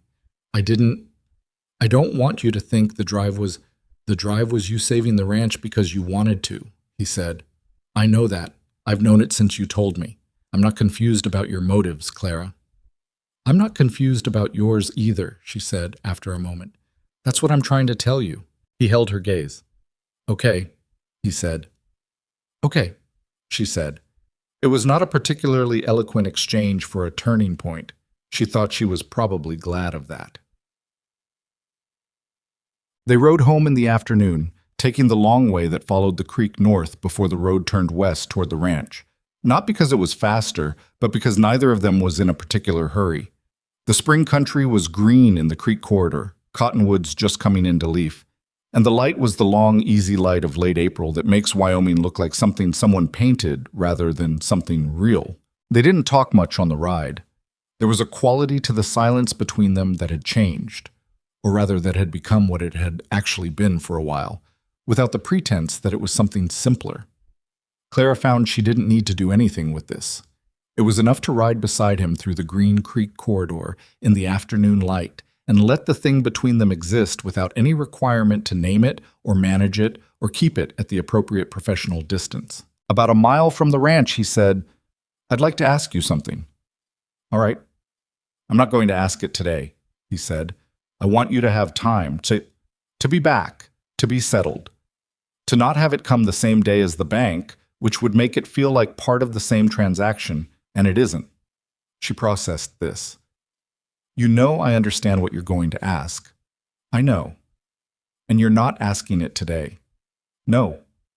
She looked at the road ahead. That's thoughtful, she said. Or overcautious, he said, with the dry quality she'd come to recognize as his version of humor. Maybe both. She glanced at him. I'll be here when you ask it. He looked at her, and she looked back, and it was a simple look, but it had the weight of 6 months in it. The kitchen accounts and the fence post and the fire line and the coffee at midnight and 6 weeks of cattle drive. And she thought that this was what it looked like when something becomes real. Not a dramatic moment, just two people on horseback in the April light, understanding each other. Mads. 3 days later, on a Sunday morning when the ranch was quiet and Edna was walking the creek path and the hands were at their own business, Grant found Clara in the kitchen garden. She was assessing the winter damage, what had survived, what would need replanting, and she was crouched by the far fence, the one they'd repaired together in November, examining the early growth coming up along the south wall. He came through the gate. She looked up. He had the look of a man who has spent 3 days deciding that today is the day. She straightened up. He stood in front of her in the kitchen garden with the spring light on everything and the smell of new earth and the gate that latched properly now. And he said, without preamble, without making a speech of it, I want to ask you to marry me. I want you to know that I'm asking because I want you to be my wife, not because it solves any problem or simplifies any situation or resolves any gossip. I don't care about any of that. I care about you. A pause. I'm not good at this. I know that, but I mean it, and I would rather say it plainly than say it prettily and mean it less. Clara looked at him. She thought about Dalton Creek and the man who had said beautiful things and meant almost none of them, and she looked at Grant Holloway standing in her kitchen garden saying plainly and meaning everything. Yes, she said, just that. He hadn't made a speech, so she didn't make one either. He let out a breath she suspected he'd been holding for 3 days. Then he reached into his coat pocket and produced something that surprised her. A ring, not elaborate, a narrow gold band with a small dark stone held between his fingers with the slightly uncertain grip of a man who doesn't normally carry jewelry. It was my mother's, he said. If you'd rather have something different. No, she said, and held out her hand. He put it on. It was close to right, slightly loose. She closed her hand around it. They told the household that evening at supper. Hector, who claimed to have seen it coming since December, received the news with the profound satisfaction of a man who has been waiting to be right about something. He reached across the table and shook Grant's hand, and then looked at Clara and said, with more feeling than his usual manner admitted, I'm very glad of this. Danny looked genuinely shocked, then genuinely pleased, and then managed to knock his water glass over in the process of expressing the pleasure, which was such a Danny response that it dissolved the slight solemnity of the moment into laughter. Russ Carver said nothing, but when they were all clearing plates afterward, he paused beside Clara at the sink and said, in the low, minimal way of a man who rarely speaks but means every word when he does, "Good." And then he walked out. Edna had known since the garden.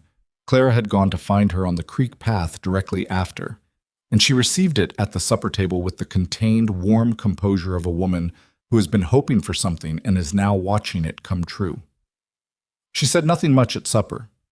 Later, when they were alone in the kitchen after the men had gone, she stood beside Clara at the sink and said, "I told you." "You told me," Clara agreed. "November," Edna said. "I knew in November." Clara considered arguing this. "The fence," she said. "The fence," Edna confirmed with the satisfaction of a woman whose observations have been vindicated. The morning they went into town, Grant had not told Clara what he intended to do. She found out when they were already on the main street, already visible, already the subject of the kind of attention that followed the two of them together at this point in Creswell's particular social season. He pulled up in the middle of the street, not at the boardwalk, in the actual center of the street, which was enough of an unusual act to stop the people nearby and make several more look out from the storefronts. Margaret Pruitt was on the boardwalk in front of the dry goods store. Kenneth was beside her. Dorothea Fenn and her companion were 20 feet further down. Carl Webb was at the door of the feed store. Raymond Aldrich was coming out of the bank. Grant took off his hat. It was a formal gesture, the same gesture a man makes at a public occasion, and it was deliberate enough that several more people stopped to look. "Most of you know me," he said, loud enough to carry without shouting, "and most of you know Miss Bennett, who has been managing the Holloway household since October. I want you to know—" He glanced at Clara beside him, and she met his look with the composure of a woman who has decided she is done being invisible, "that we are engaged to be married. Clara Bennett is going to be my wife." He said it clearly, without ornamentation, into the morning air of Creswell's main street, with Raymond Aldrich 20 feet away and Kenneth Pruitt on the boardwalk, and Margaret's carefully constructed expression failing her for just a moment. Then Grant looked at Clara, and she looked at him, and neither of them looked at anyone else. The silence lasted about 5 seconds.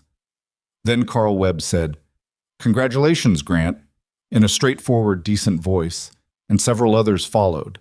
Not everyone, not the Pruitts, not Aldrich, but enough, and in the right tone, that the balance of the moment tipped in a direction that would not easily tip back. Margaret Pruitt said something to her husband in a low voice. Aldrich went back inside the bank. Clara looked at the boardwalk where she had once stood and felt the shape of the whole town's judgment pressing down on her. And she looked at the street where she now sat on horseback next to Grant Holloway in the spring morning. And she thought about what she'd told him once, that reputations could change, sometimes faster than people expected. She had not imagined then that she was talking about her own. She took Grant's hand where it rested on his saddlebow. It was a public gesture, and she meant it to be, because she was done managing her own visibility, done calculating the optics of every choice she made in this town. She was going to be his wife.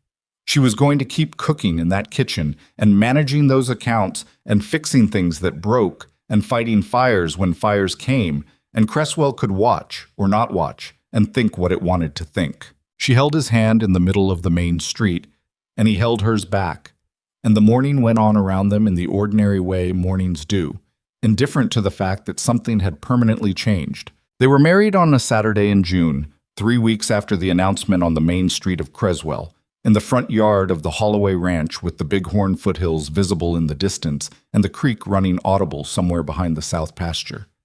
It was not a large wedding. Clara had not wanted a large wedding, and Grant would have agreed to whatever she wanted, and what she wanted was the people who had actually been there, Hector and Russ and Danny, Edna, Walt Cutter, who had ridden down from Miles City because Clara had written him, and he had, to her genuine surprise, written back saying he wouldn't miss it. Carl Webb came, which touched her more than she expected. Pete, the quiet older hand from the cattle drive, made the trip with his wife, a small, determined woman named Frances, who shook Clara's hand and said, "Walt says you saved the drive twice," in a tone that made it clear this was not a small thing. The justice of the peace from Creswell performed the ceremony.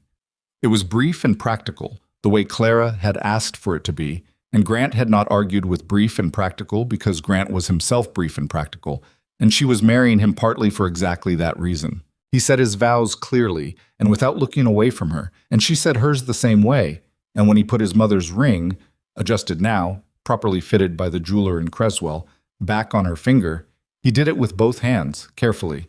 And she thought about November and a fence post and the smell of fresh-cut timber. And she thought, everything that happened led here, and here is real.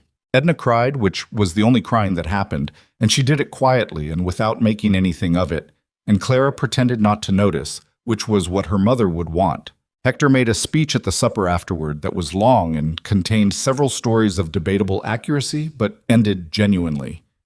Grant Holloway, he said, looking down the table at them both, is a better man than he was a year ago. I don't think that's entirely his own doing. He raised his glass. Mrs. Holloway. Danny, who had been trusted with a small amount of whiskey for the occasion, said, Mrs. Holloway, with such earnest enthusiasm that the table laughed, and Clara felt the laugh move through her the way warmth moves through a cold room, gradually into all the corners. She was Mrs. Holloway.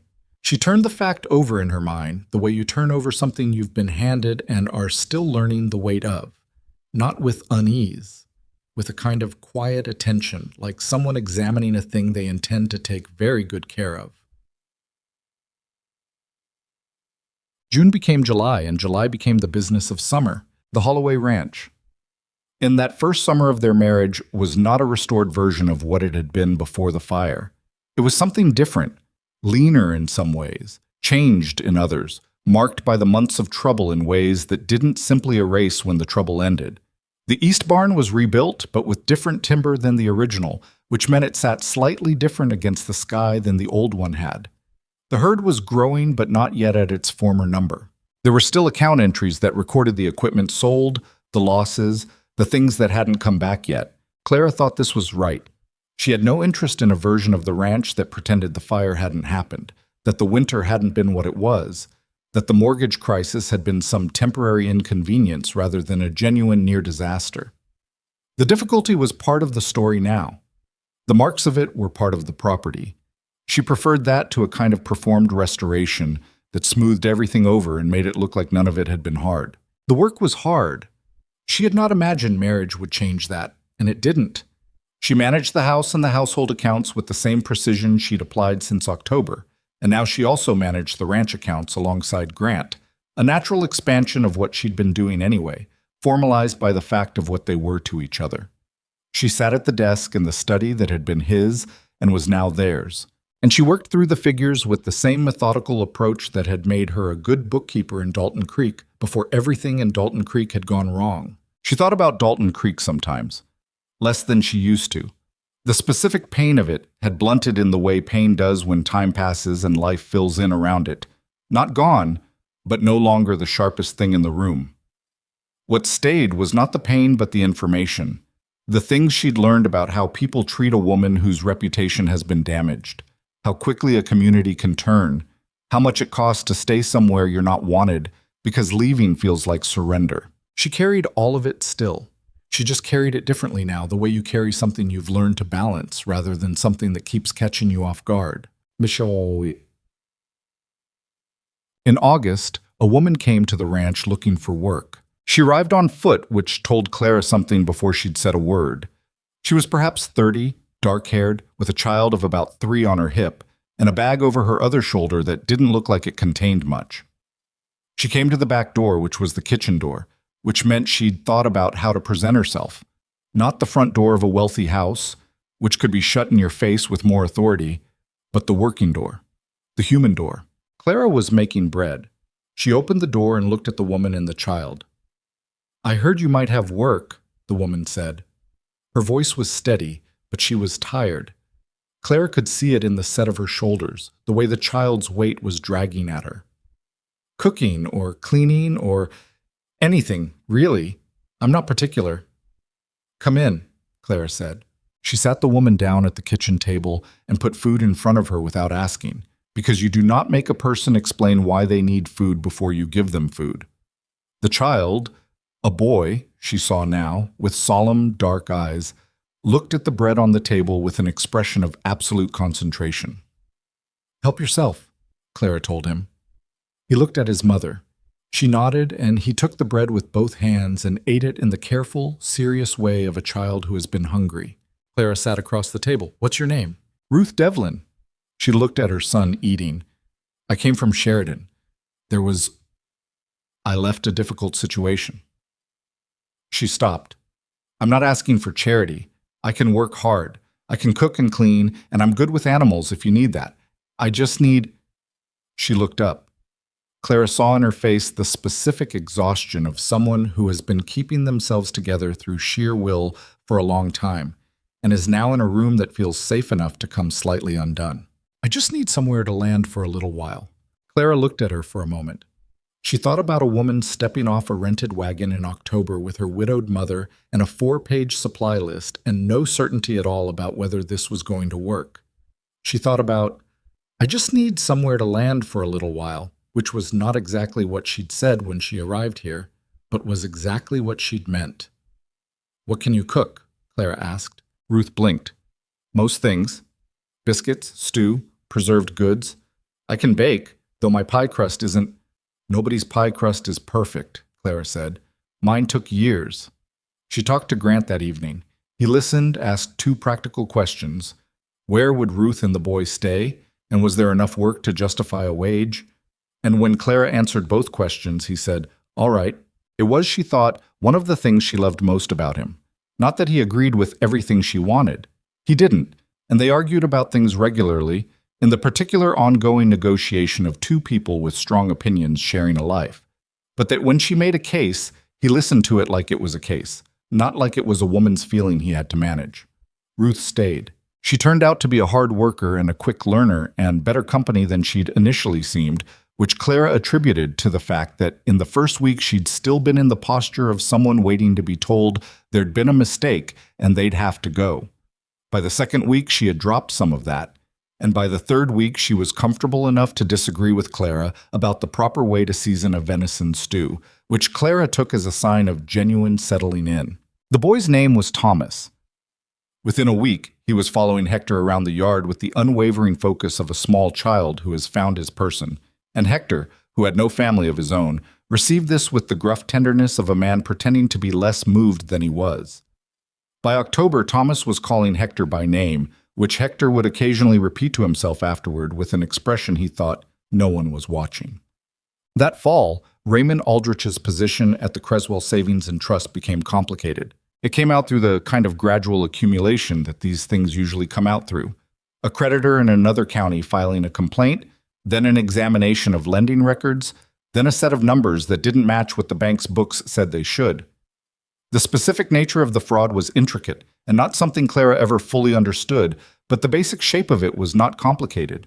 Aldrich had been charging fees and penalties that weren't in agreements, pocketing portions of transactions, and systematically using his position to pressure borrowers into selling property at below value to buyers with whom he had private arrangements. The Holloway Ranch mortgage had not been the only one he'd manipulated. It had been one of several. Clara heard about it first from Carl Webb, who came out to the ranch in October with the particular energy of a man carrying news he finds both satisfying and slightly uncomfortable to enjoy too openly. "He's out," Carl said, standing in the yard with his hat in his hands. "The bank's board removed him last week. There's a territorial investigation now. I don't know what comes of it, but I thought you'd want to know." Clara stood in the yard and absorbed this. She didn't feel the triumph she might have expected. What she felt was something flatter and more complicated. The recognition that Aldrich's particular kind of damage had been broader than just the Holloways, had affected other people in quieter ways, had gone on longer than it should have. The satisfaction of seeing it stopped was real. The satisfaction of seeing it have been stopped sooner, or of having been spared the worst of it, was not available. She thanked Carl. She told Grant that evening. He received it with similar flatness, not no feeling, but not the clean satisfaction of a wrong decisively righted. "Too late for some people," he said, meaning the others whose land had already been sold, whose losses hadn't been recoverable the way the Holloways had been. "Yes," she said, "too late for some people." They sat with that for a moment. It was the kind of thing that didn't resolve into a neater feeling, and she'd learned that trying to resolve it into one was its own kind of dishonesty. Some things that happen are bad, and then they stop being actively bad, and what you do with that is just continue trying to do things correctly on your end. That was what they did. The ranch grew, not explosively, not in the triumphant, everything reversed way of stories that want to make a point about how virtue is rewarded. It grew the way real things grow, with setbacks and slow seasons and decisions that turned out to be wrong and had to be corrected, and years that were better than expected, and years that were harder than they'd planned for. By the second winter, they had a full crew again, 7 hands, managed by Russ Carver, who had turned out to have the kind of steady, fair authority that men will work hard for without fully understanding why. By the 3rd summer, the herd was past its pre-fire number. By the 4th year, the South Pasture lease had been renegotiated to their advantage, and a new arrangement with the rail agent in Billings had opened markets for their cattle that hadn't been available before. Clara managed the books throughout. She had an understanding of the ranch's finances that was, by the 4th year, more comprehensive than Grant's own. Not because he didn't pay attention, but because she was the one who sat with the accounts daily, who knew where every dollar went and from where it came, who could look at a season's figures and tell you by October what December would look like. Grant trusted her assessment the way you trust the assessment of someone who has shown you they're right more often than they're wrong. Not blindly. He asked questions and pushed back when something didn't make sense to him, but he trusted it. This was not, she knew, how most ranching marriages worked. She knew women whose husbands didn't show them the accounts, who managed households on money allocated to them and were expected not to concern themselves with the business. She understood this arrangement from the inside. She'd watched it in Dalton Creek, watched women of intelligence and capability operating inside a deliberately narrowed space and performing contentment with the narrowness. She was not performing anything. She was working in the full scope of what she was capable of, beside a man who had never once suggested that her capabilities were a problem, and this was a rarer thing than it should have been, and she knew it. She thought about it sometimes. What it would have looked like if she'd stayed in Dalton Creek. If she'd married the man she was supposed to marry, the one with the respectable name and the mother who needed a daughter-in-law with better bloodlines, the one who'd let her take the blame rather than lose the match he'd chosen instead. She would have been managing a smaller household with a smaller account and a smaller life, and she would have known every day that it was smaller than what she could hold. She did not think this with triumph. She thought it with the sober understanding that most people who end up where they should be got there through a path they would not have chosen at the beginning, and that the unchosen path is not the same as a mistake, even when it feels like one while you're on it. She'd come to Wyoming because she had nowhere else to go. She'd taken a position on an isolated ranch owned by a man she didn't know, in a community that had immediately started talking about her, with a future that was by any objective measure uncertain. She'd done it because the alternative was remaining somewhere she'd already lost, and she'd decided that an uncertain somewhere new was better than a certain somewhere already defeated. She hadn't been wrong, but she also hadn't known she was right when she made the decision. She'd just made the decision and found out afterward. That was, she thought, mostly how it worked. Edna died in the 5th year in January, which is when Wyoming winters claim the people they're going to claim. It was not a sudden death. Her heart had been weakening since the previous summer, and the doctor from Creswell had been honest about what that meant. And Edna herself had been honest about it in the way she was honest about everything, which was quietly and without drama, and with a preference for getting things in order rather than discussing her feelings about them. She died in the room at the back of the house that had been hers since October of the year Clara arrived. The room with the plaster marks on the wall that Clara had meant to have repaired and never had, because Edna had said once that she didn't mind them and to leave them be. Clara sat with her in the last days and held her hand and talked to her when she was awake, and sat quietly when she wasn't, and she did not perform grief or manage it publicly, but kept it in the way her mother had kept things, privately, thoroughly, with great care. Grant sat with her the night afterward, in the kitchen, with coffee she hadn't made. He had made it badly, which was its own expression of something. She drank it without commenting on the quality. "She told me something once," Clara said. "When we first arrived, When I was afraid this wasn't going to work out, though I didn't say I was afraid. She looked at the cup. She said, "You'll be all right here." Grant was quiet. She was right, Clara said. She usually was. He put his hand over hers on the table. He didn't say anything because there wasn't anything to say. And he was a man who understood the difference between silence that needs to be filled and silence that needs to be kept. They sat that way for a while in the kitchen, where Edna had spent her mornings, with the good dishes in the cabinet and the properly latched gate visible through the dark window, and the house around them full of the particular quality of a place that has been genuinely lived in, not preserved, not performed, but actually inhabited by people going about the real business of their lives. Yachitit. Ruth Devlin was still at the ranch in the 5th year, which had not been the original plan, but had become the actual one. She had become, over those years, something that Clara didn't have a precise word for. Not an employee in the original sense, not quite family in the formal sense, but somewhere in the particular territory between those two things that sometimes develops when people go through enough together in close enough quarters.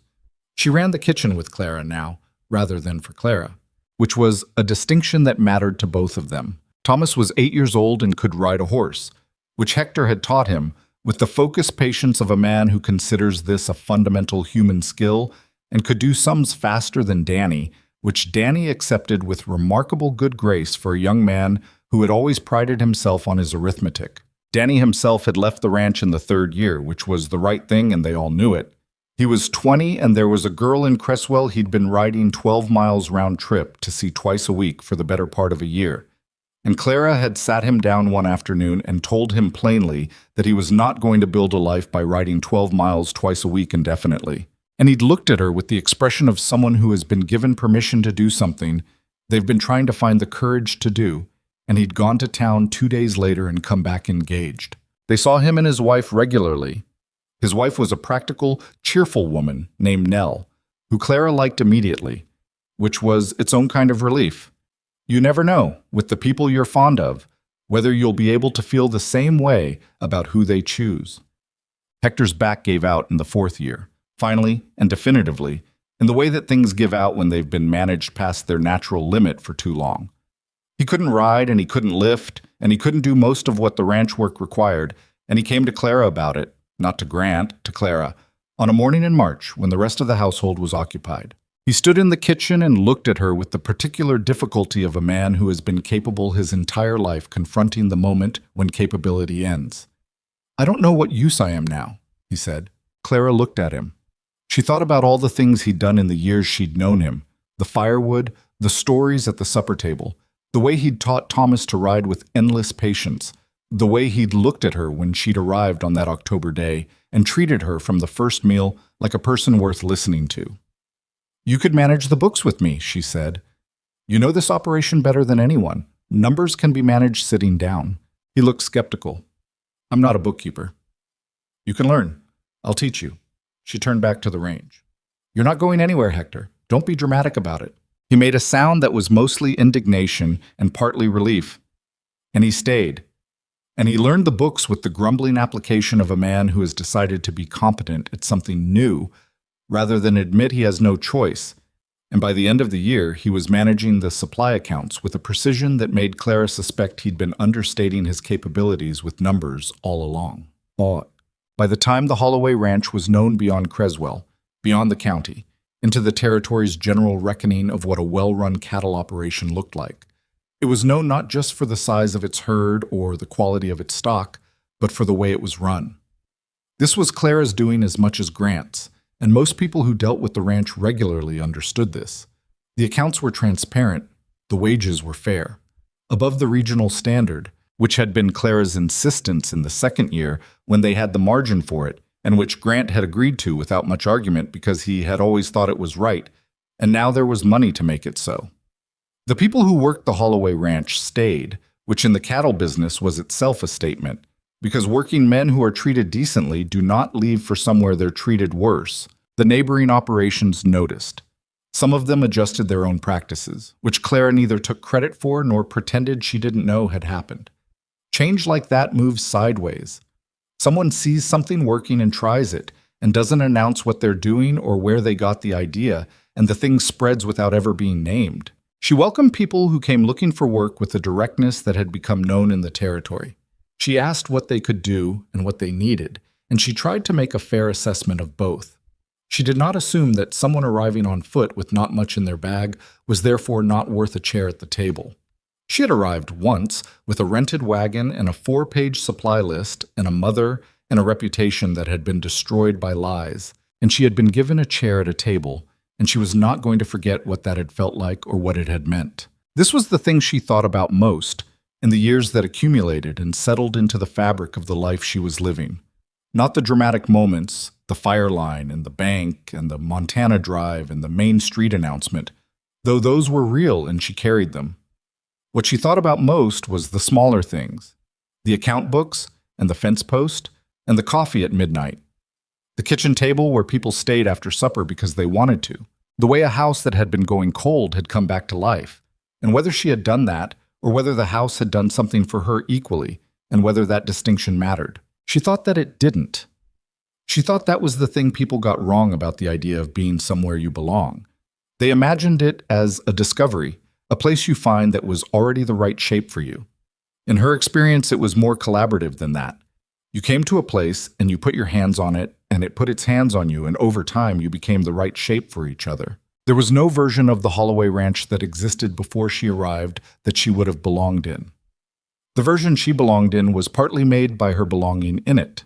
Grant told her once on a winter evening in the 6th year, sitting in the study with the account books finished and the lamp low, the ranch would have been lost without you. She thought about it honestly, the way she thought about most things. Maybe, she said, you would have found another way. I don't think so. You don't know. Clara.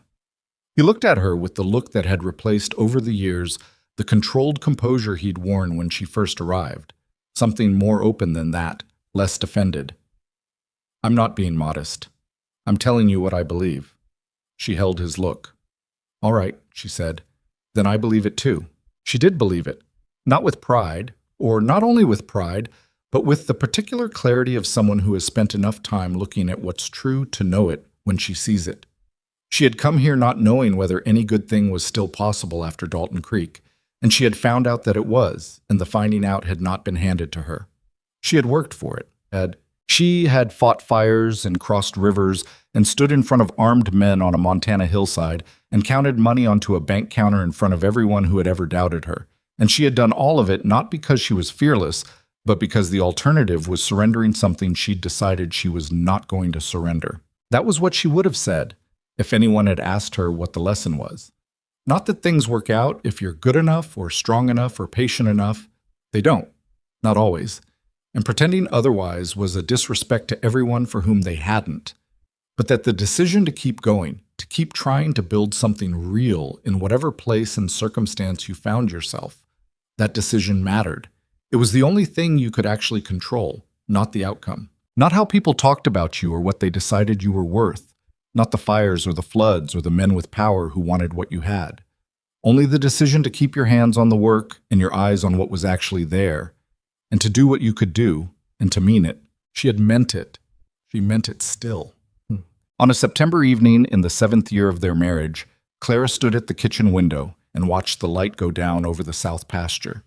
The herd was visible in the distance, the slow movement of cattle settling for the night, and beyond them the Bighorn foothills going purple in the last of the sun.